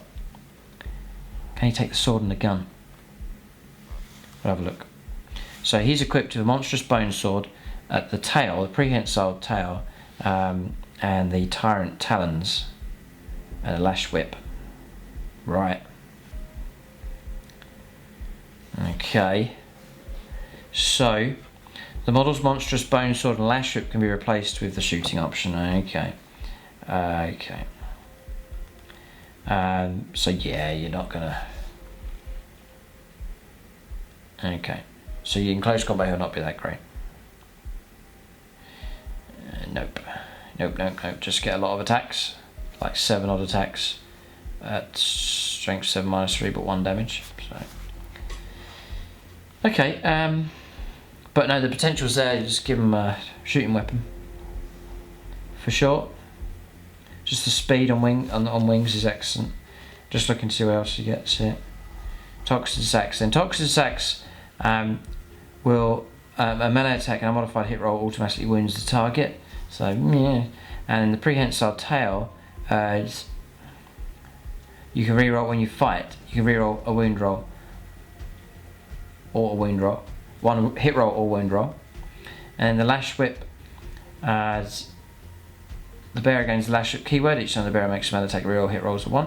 And the adrenal glands. The bearer gains the adrenal glands keyword.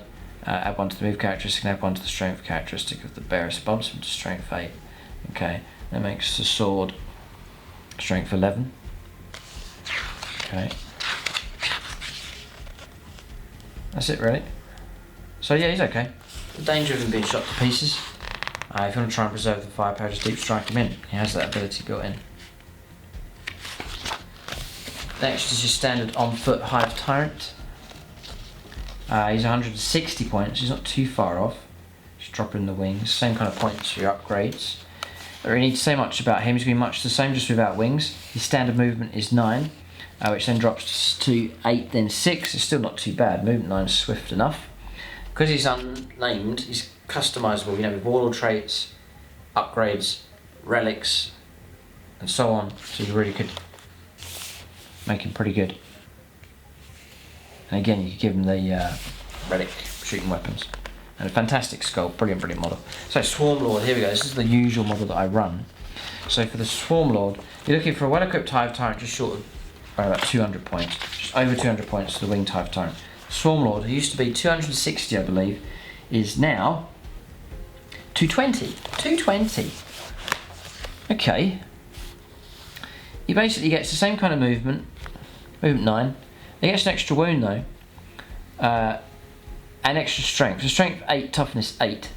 Toughness 8 significantly as well for Hive Tyrants. It's quite worth calling out. 13 wounds, 9 attacks as base, and I should have said as well, Hive Tyrants across the board? No. Okay, Winged Hive Tyrant 3 up armor save, 2 up armor save for both the Hive Tyrant and the Swarm Lord. Now, 9 attacks as standard. The Bone Sabres will make him strength 9, it's +1, 8 -4 and 3 damage. That's on 9 attacks, that's wicked. He's a named character. He's got Horn Chitin. Remember that stratagem from earlier on? Nice. They all have it. Does he have it? He does. So it's just a great mortal wound type stratagem going on with him as well. Wow. God, boy. Boy, is he brutally deadly. 4+ invuln save. Right, Blade Parry, here we go. Once per turn, the first time a saving throw is made against a melee attack is failed for this model. It's damage 0. That's on the first save. Domination of the Hive Mind. In your command phase, select one Hive Fleet core unit within synaptic link range of this model. To the start of the next command phase, each time model that unit makes an attack. You can reroll the hit rolls. He's granted reroll hits. So he is superior, this guy. He is great. He can manifest 2 psychic powers and deny 2 as well, so he's better in that regard as well. He's also got Hive Commander. So in your command phase, select one from your Hive core unit within synaptic link range. At the start of your next command phase, the unit gains the objective secured ability. Nice. If that unit already has this ability, then the models count as 1 additional for the control of the objective marker. So there's no slingshot throwing units up the board. That's away. But yeah, he's nasty and cheaper and better. Nice. Yeah, she's deadly enough. You always want Tyranids to be feared. You want someone to say, "Oh no, it's Tyranids. You know they're going to chop me to pieces." You want that fear because that's the theme behind them. The Broodlord next. 120 points. This guy. Movement 8, 2 ups to hit, toughness 5, 7 wounds on him, 6 attacks as base, 4 up save. The Brood Claws and Talons is strength for the user, strength 5. Not that great. AP -3 and straight 2 damage.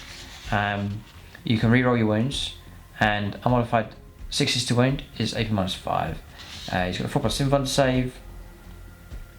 You can deep strike him, or no, you can infiltrate him in, and then Vicious Insight. In your command phase, select one Hive Fleet core unit within synaptic link range.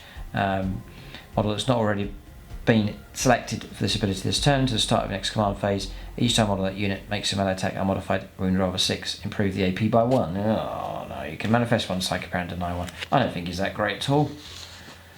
No, so I'm going to dump the Broodlord. I wasn't running him in the latest list, but I don't think I'll bring him back.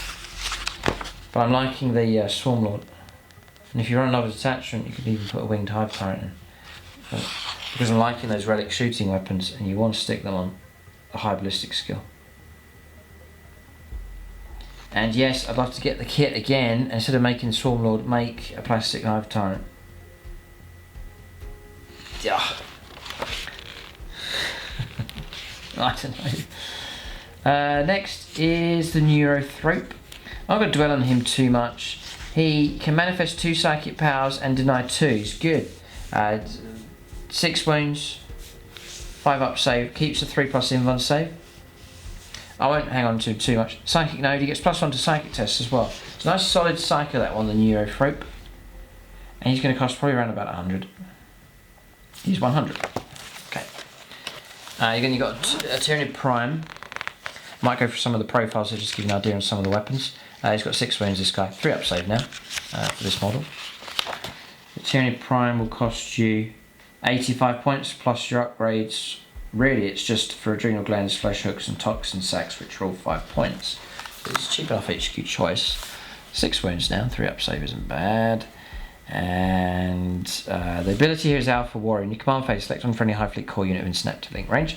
If this model has not already been selected for this ability this turn, each time a model in this makes a melee attack, its reroll wound rolls 1. So again, it's like a low. Auras are just tame. The weapons you can give him. So we'll go through these ones then, because I haven't gone through a lot of these yet. So the Barbed Strangler is range 36, assault D6, strength 6 -1, 1 damage and blast. So yeah. Death Spitter is range 24, assault 3, strength 5 -2, 1 damage. I really wouldn't turn to Tyranid Firepower. His ballistic skill is 2+, by the way, and weapon skill 2+. But it's melee is the direction I want to go. It's the same for the Orcs. I want to cut down firepower and boost up the melee. It is more fun, it's more satisfying to see them crashing as opposed to trying to outshoot shooty armies. It's just, you know, my view is you take firepower to support the assault, not firepower to try and win the firefight as such. A Devourer is range 18, assault 5, strength 4, minus 0, 1 damage. Spine Fist is pistol 2, range 12, strength 5, minus 1, 1 damage. The Venom Cannon is range 36, assault D3, strength 8, minus 3, and 2 damage. Blast, not too scary. The Bone Sword is plus 2, strength 8, minus 2, and 2 damage. The Dual Bone Swords is plus 2, it's the same profile, but you get an additional attack. Rending Claws is plus 1, strength 8, minus 4, and 1 damage. The Scything Talons is AP minus 1, strength user, and you get an additional attack. The Bone Sword's best. Yeah. So if I haven't mentioned this already, the Adrenal Glands give you plus 1 inch move, plus 1 strength. Flesh Hooks give you, when the bearer makes a normal move, advances or falls back, the bearer does not count any vertical distance it moves against that total. Right, okay, interesting.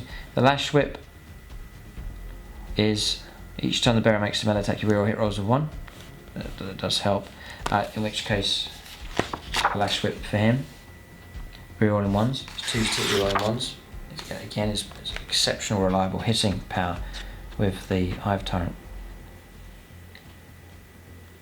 Okay, and the thing is, right, Tyranid players will know this already, but if you go for Tyranid on foot, you can get the best of both worlds. Your movement 9, so you are slower, but cheaper, and you can do both, I believe.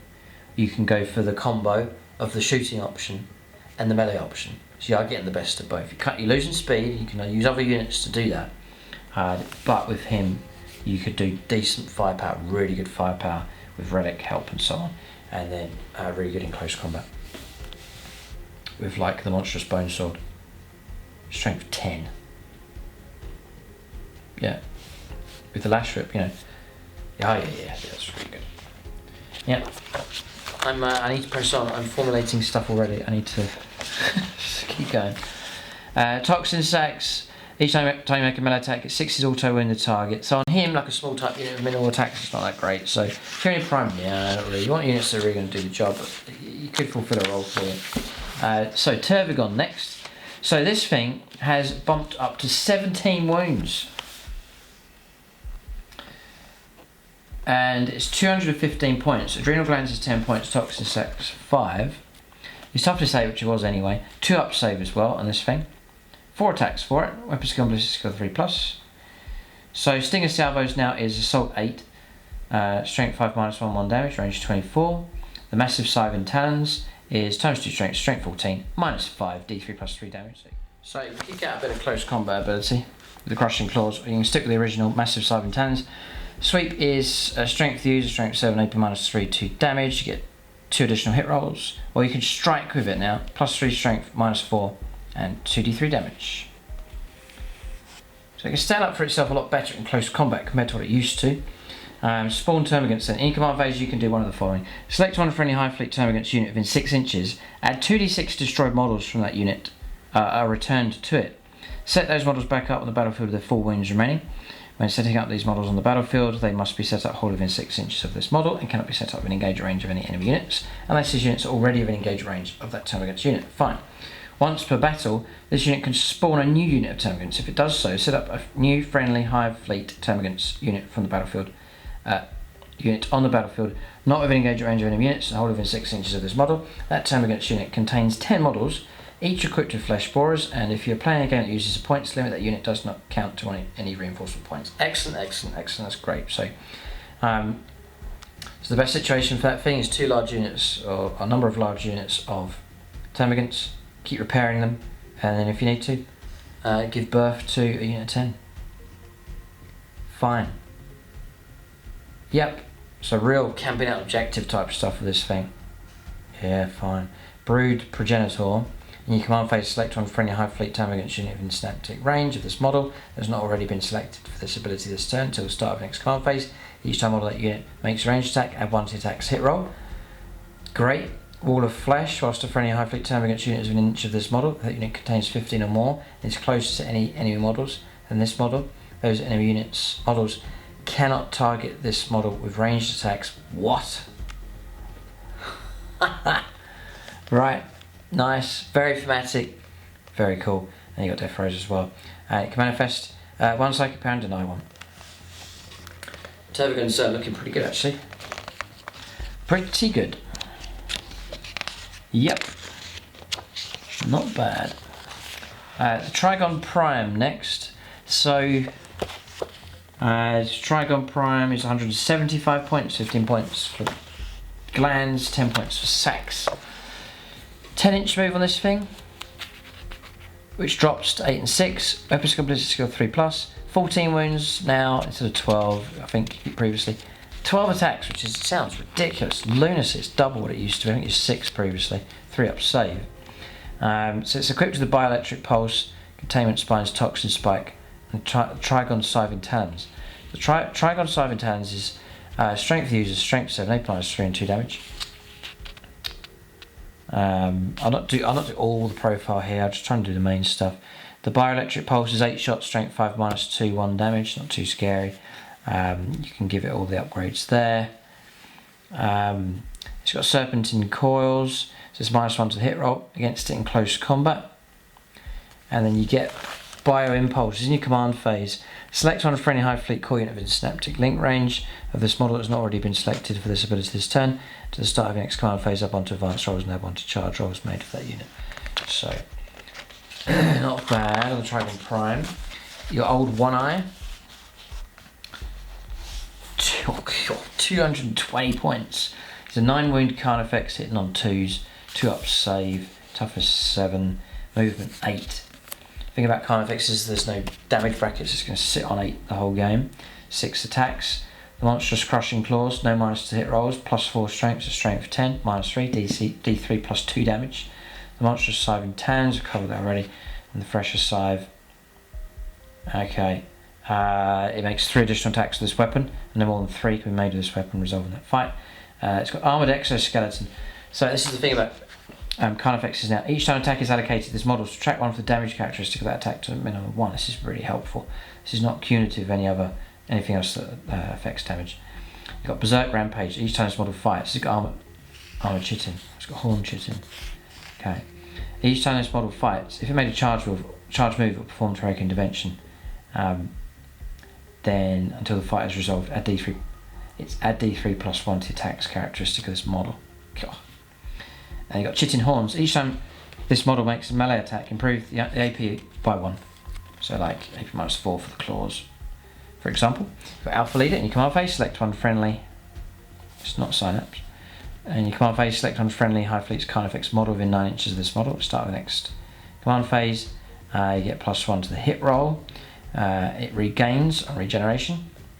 D3 mortal wound, or D3 wounds. So yeah, it's pretty good. A bit slow, 8-inch move, it's expensive, 220 points. So then you've got Tyranid Warriors. So they're 25 points each. 15 points for adrenal. 15 points for adrenal glands, I think, for the unit. Barb Strangers 5 points, Flesh Hooks 5 points for the unit, I think Toxin Sacks 10 points for the unit, Venom Cannon 5 points, that's it. Mix and match everything else. So cheap enough, got 3 wounds, 3 attacks, 4 up save. Weapon skill, ballistic skill 3+. Go for all the weapons, I've gone through those, gone through all of that. That's the different combinations you can go for. It says Warriors spawning here. If your army is Battle Forged, then for each detachment that includes any Hive Fleet Tyranid Warriors units, one Hive Fleet Tyranid Prime model can be included in the detachment without taking up a slot. Okay. So Warriors are okay. Some people like them. I just never have got on with them very well. Then you've got Standard Termagants. The Flesh Sporer now is ridiculous. I mean, honestly, range 18 on it, Assault 1, Strength 5, -1. What an insult to Space to Space Marines. And then AP -1 and 1 damage. It's actually not a bad shooting weapon now. They're 7 points each now. You get the Swarming Masses ability. Don't need to say much else about those. Hormagaunts, standard 3 attacks each. The Hormagaunt Talons is strength for the user, which is strength 3. They are standard AP -1. Everyone's hitting on 4+ here for combat and shooting. Hormagaunts are movement 10, so they are fast. Termagants movement 6. You've got Bounding Leap. Each time one of this unit makes a piling move, you can move an additional 3. Then you've got Gargoyles, which are troops, 8 points each. These are all 6 up save. No, these are all 5 up saves here. For termagants and omagants. Okay. So really it's the flesh borers, the same weapon. That's it really, nothing else to say about those, just winged versions of them. Do like the models. Just like there's an old rule in one of the books where you can have a swarm of them going around a Hive Tyrant. There was an interactive rule where they could shield him. So good, but I don't think that's available. Toxicrene next, this is the one. Moving on to elites here. This is a straight 150 points, that's it. It's a medium sort of cost for a big monster. It's 15 wounds, it's toughness 8, 3 up save, 12 attacks. This is looking much healthier for this thing. So it's got massive toxic lashes. Strength user, strength 7, AP -2, 1 damage. Each time attack is made with this weapon against a unit, excluding vehicles and Titanic, a modified wind roll of 2+ is always successful. So, but the damage, look at this rubbish kind of profile. The massive,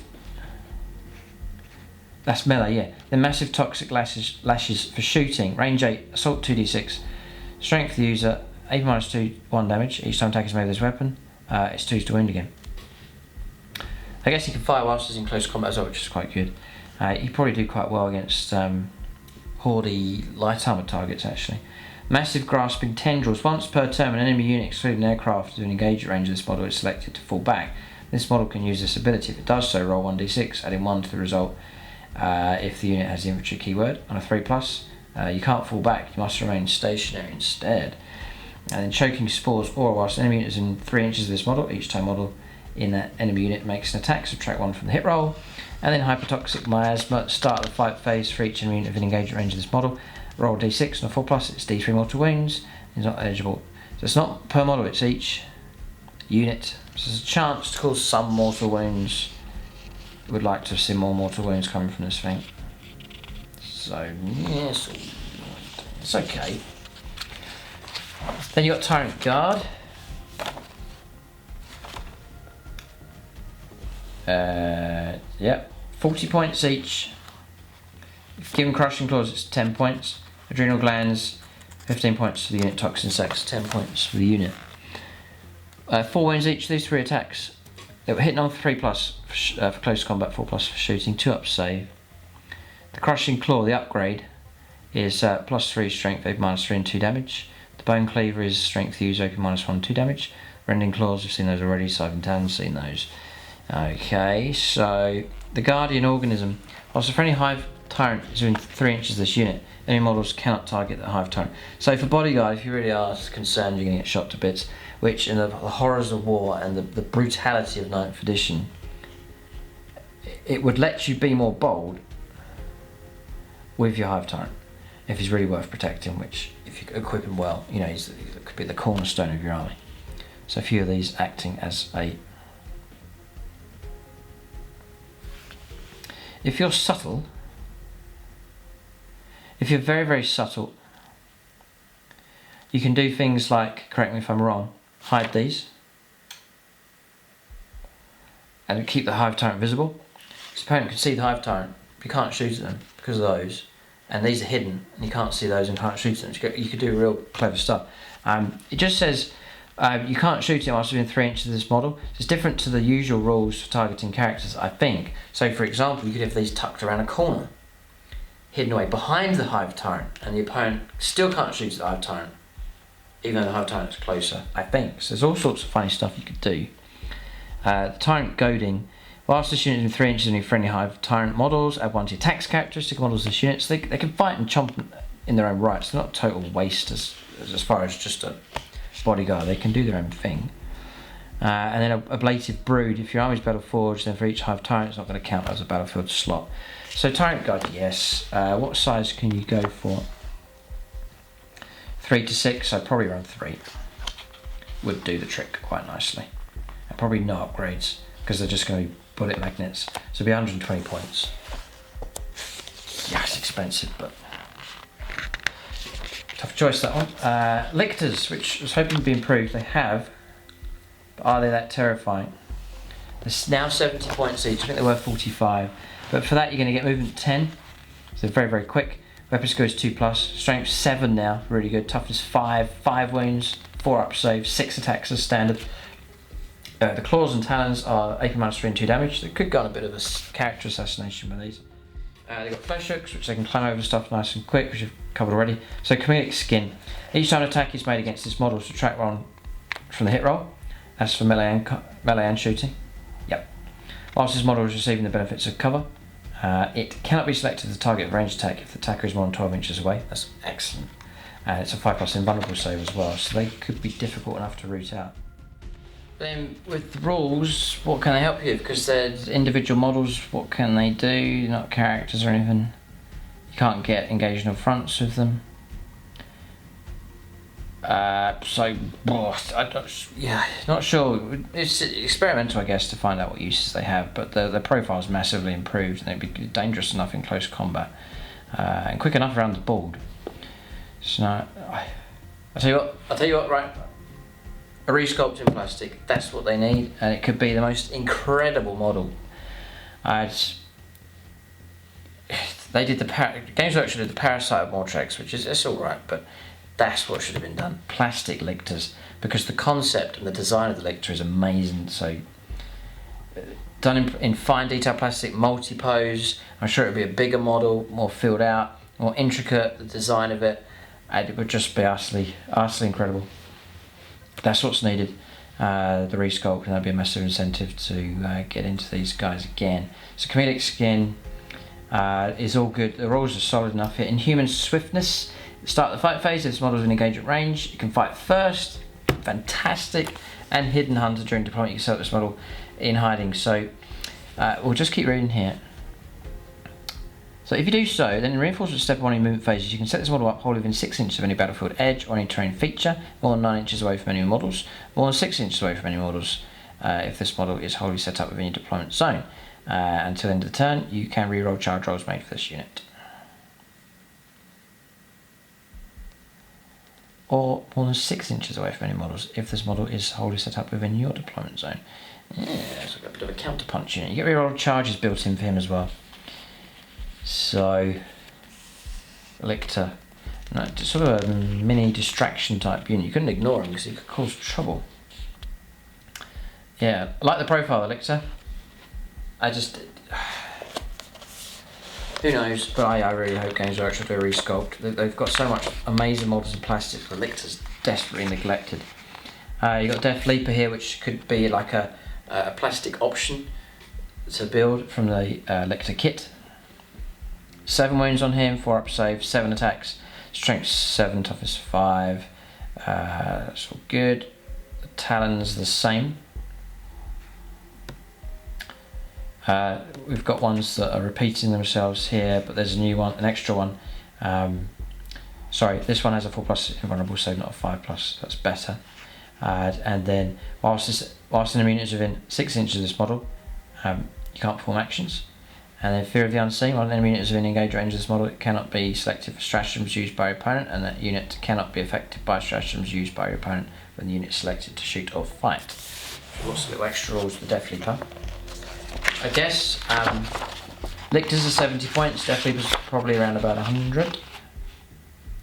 He's 95 here. The Maleceptor, which I've never really gone for, but it's an option. 15 wounds on this thing, 3 up save, toughness 8 was standard kind of profile we're seeing at the moment.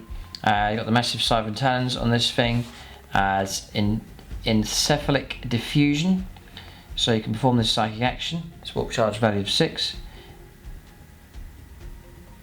Warp charge 6, yeah. In your psychic phase, this psychic can attempt to perform this psychic action. If completed until the start of the next psychic phase, that psychic gains the following ability. So diffusion field.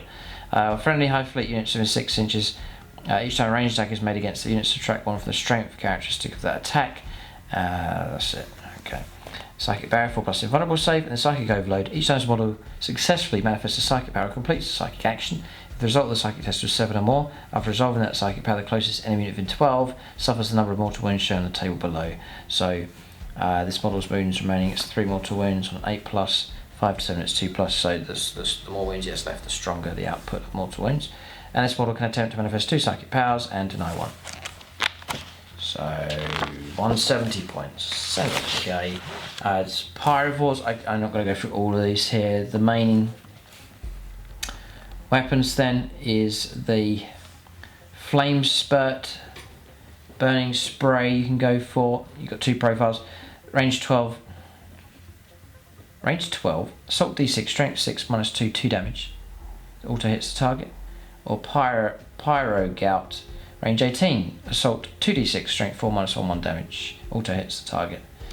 Yeah, don't think so. Pyrovores are 30 points each. Cheap though. Horror Specs. 170 points on this thing. Again, toughness 8, 15 wounds, 5 attacks, 2 up save.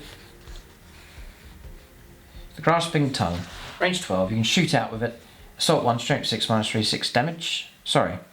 Strength 6, -3, 3 damage. Ignores Lookout Sir. So you can snipe someone with the tongue. The Ravenous Maw. 3 hit rolls instead of 1, but its strength user -1, 2 damage. The Shoveling Claws is ×2 strength, -3, d3 +3 damage.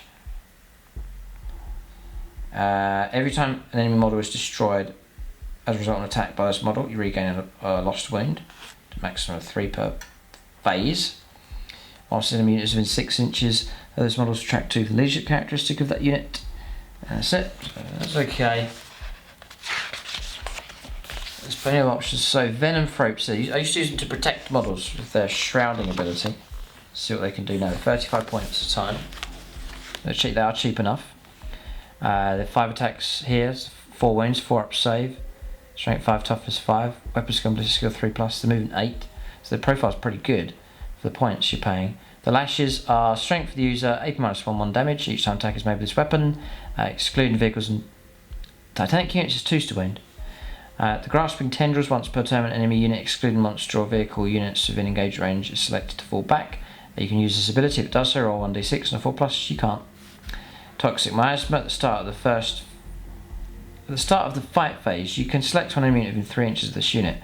Roll 1d6 and a 3+. Unit suffers a mortal wound and is not eligible to fight until, so you can shut a unit down to force them to fight last, which is useful enough.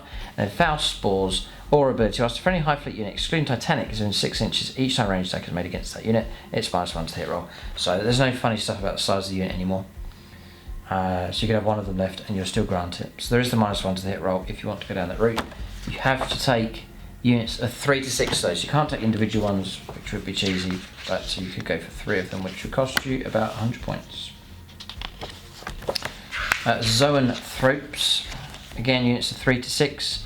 4 wounds, 5 up save, 4+ invulnerable save on these things. They can manifest 1 psychic power, deny 1. Zoanthropes are 50 points each. I would go Neurothrope character option. Gene Stealers. I've heard have fallen out of favour a little bit. They're not troops anymore, which is bad enough. They're 16 points each. 16 points each. Extended Carapace is an extra point. Infestation Node is 20 points. And Toxin Sacs is an extra 3. Units. Oh no, units 5 to 10. Oh, they've been restricted in size. Disaster. Movement 8, so they've kept the same speed. Weapon skill 3+, the same. Strength 4, toughness 4. 4 attacks, they've gone up an extra attack, so 4 attacks now, 5 up to save. Extended Carapace will give you movement 7 and save of 4+. It's pretty. Yeah. Genie Steel Claws and Talons. His strength use 8 -3 and 1 damage. That's it. Okay.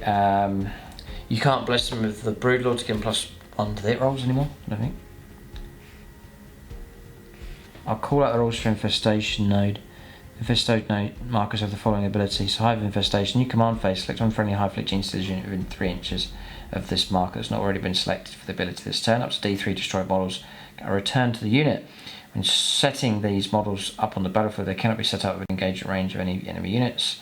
So it's a chance to bring models back, but I guess you're mobile moving around the board. You've got to hang around it if you need to get the models back, and you can burn them out at the end of any phase. If there are any models within 3 inches, they remove it from the battlefield. Okay, let's tell you what options you have. Lightning Reflexes, you've got a 5+ invulnerable save, 4+ in close combat. The Vanguard Predator, during deployment, so you can infiltrate them in. Infiltration Spawning. If your army's battle forged, then for each attachment in your army, including your Hive Fleet Gene units, one Broodlord unit can be included without taking up a slot.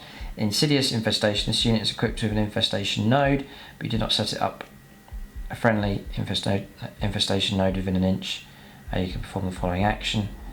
Okay, so in your command phase, any number of Gene units from your army can start to perform this action. This action is completed at the end of the next movement phase. When it's completed, set up this unit's Hive Fleet infestation node marker. So it's showing you how you can do that. But Dargy says no. I think I'm gonna run them out of my list. I think you can't slingshot them anymore with the Swarm Lord. Where is advanced and charge? You're not looking good here. Yeah, because you notice I've gone through, everything's getting better, and then G says, yeah, a little bit better, but nah.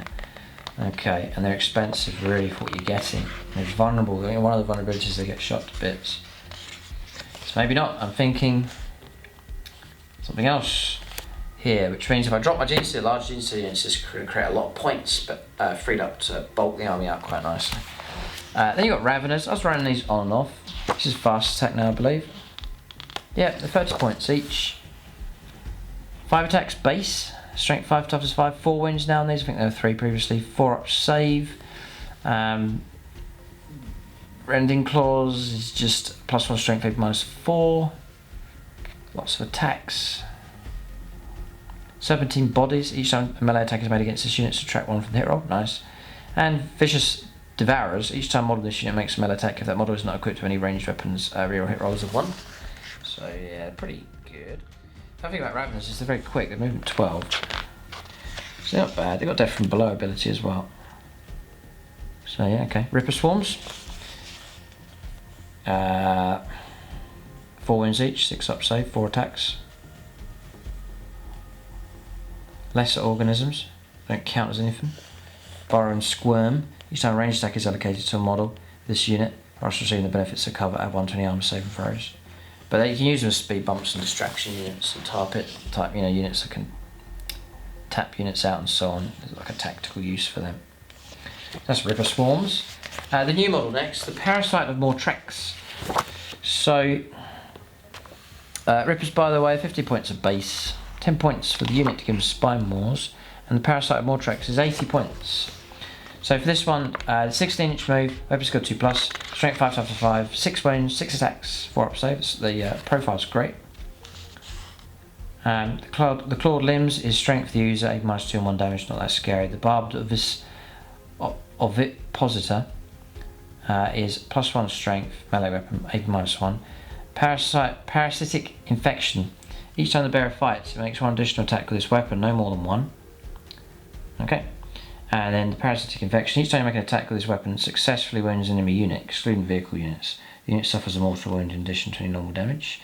It becomes infected with parasites. At the start of your opponent's command phase, each time a unit is infected with parasites, your opponent must roll a d6, roll 1 to 3. The unit suffers d3 mortal wounds, and is no longer affected by the parasites. And on a 4+, it's d3 mortal wounds, and you continue the infection. There's nothing you can do about it.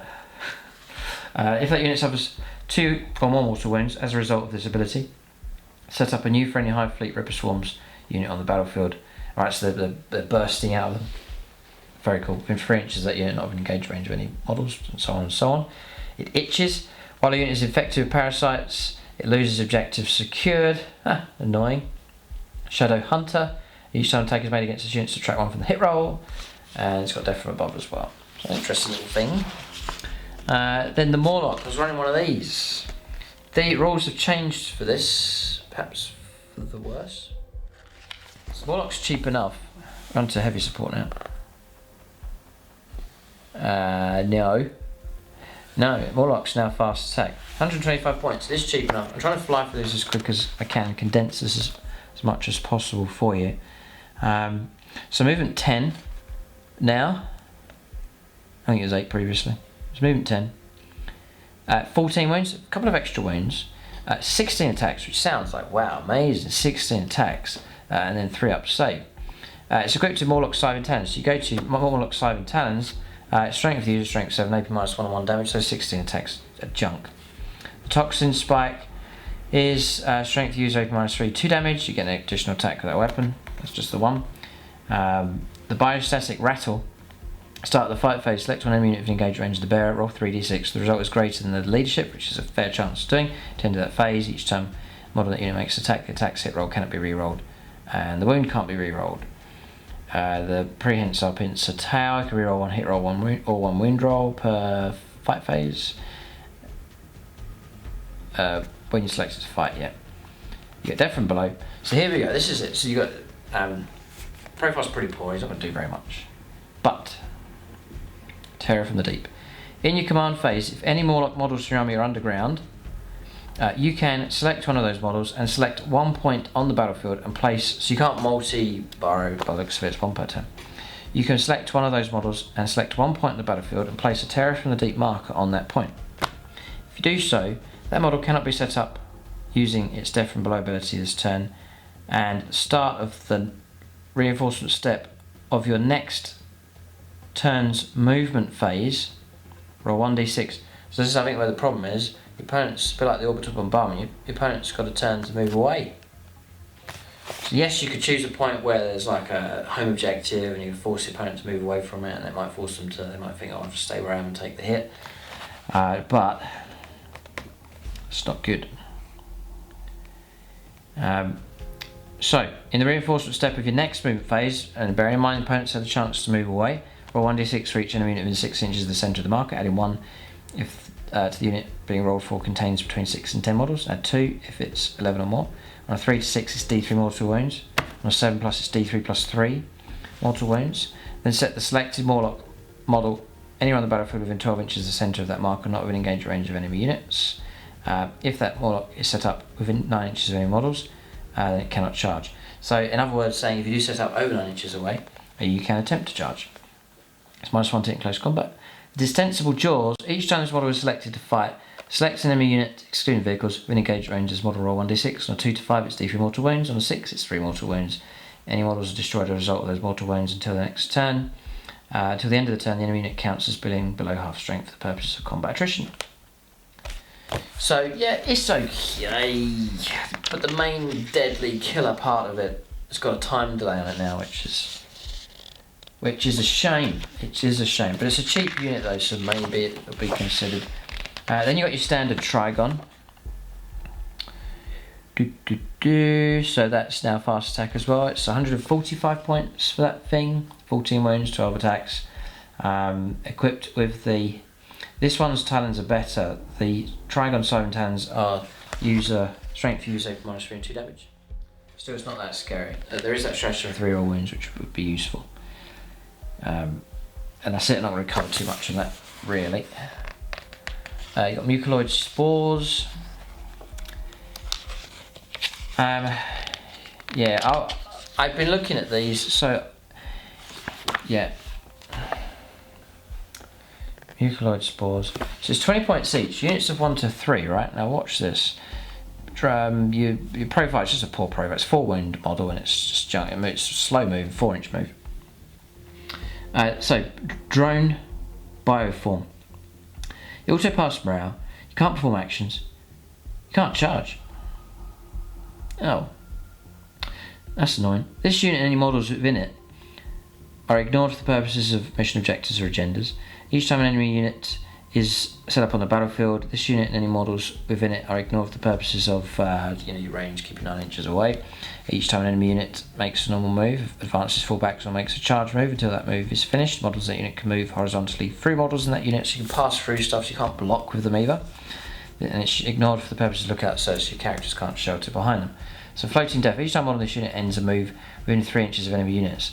So they can avoid you and just gun you out of the way. You know, what can you do? You've got to get within 3 inches to activate these, or an enemy unit ends a move during which any of its models moved within 3 inches of that model. So yes, the opponent can move through you, but it's going to trigger the mines. You can block, as in force the opponent to go through a wall of mortal wounds. So it can explode. The model is destroyed. So you don't even roll to explode, you just explode.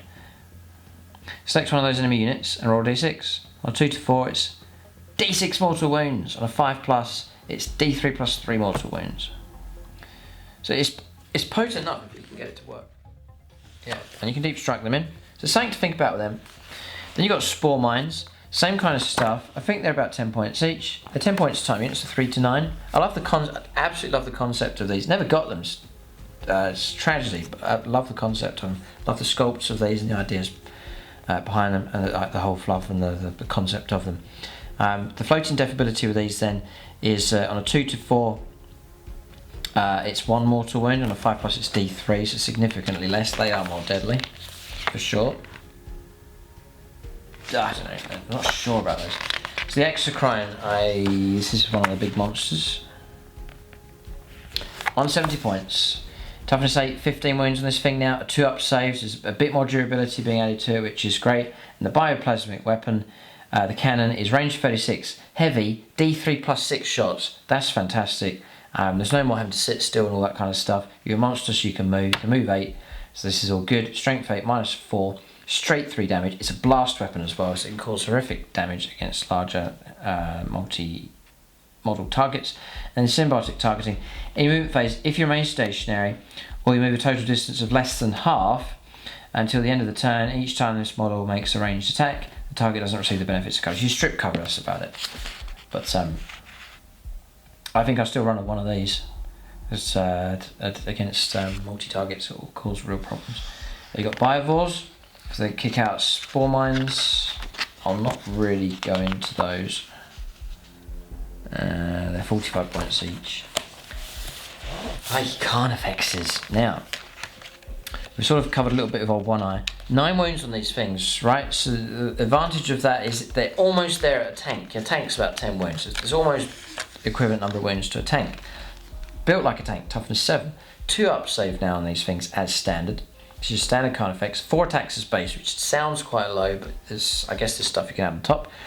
And movement 8, which is alright. You can brood them up 1 to 3 units of them. And the key thing is here, Armoured Exoskeleton. So -1 damage against them, which will really help with their durability. They get Blistering Assault. If you charge, blah blah blah, you get add 1 to the attacks characteristics. Now you're on attack 5. You could take the brood, but then they split up, which is a nice bit of flexibility. And that's it. So that's all good. The thing is with Carnifexes is they start on 100 points. It's quite a low, cheap profile. They come with 4 Carnifex Scyventans. So Carnifex Scyventans are strength users, strength 6, 8 -3 and 3 damage. You get an additional attack, so now you get an extra attack on the charge, extra attack with weapons. Now you're on 6 attacks for these things, hitting on 3s. The claws are good, with +4 strength, 8 -3, D3 +3 damage, and no minus to hit rolls, which is excellent news. There's other bits here, scythes and maces and so on. I'm not going through all of them. Now, the other weapon I want to quote, there's a few here. The Bioplasma, range 12, assault D3, strength 6 -3, 1 damage, and blast. The Death Spitter with Slime and Maggots, range 24, assault 3, strength 7, -3, 1 damage, not that great. Devour of Brain Leech Worms, range 18, assault 6, strength 6, AP 0, 1 damage, not that great. The Heavy Venom Cannon, which we've talked about already, for the Hive Torrent, you can give them to these things here. And the Strangleform Cannon we've covered already. So, the upgrades. Yeah, just to give you an idea, for your upgrades here. Acid Maw 5 points, Adrenal Glands 10 points, Bioplasma 10 points, Bone Mace 5, Carnifex Crushing Claws, Chitin Fawns, Death Spitter with Maggots, Devour Brain Leech Worms, they're all 5. The Enhanced Sense is 10, Heavy Venom Cannon 10, Spine Banks 5, Spore Cyst 15, Strangleform Cannon 10, Fresher Scythe 5, Toxin Sacs and Tusks all 5.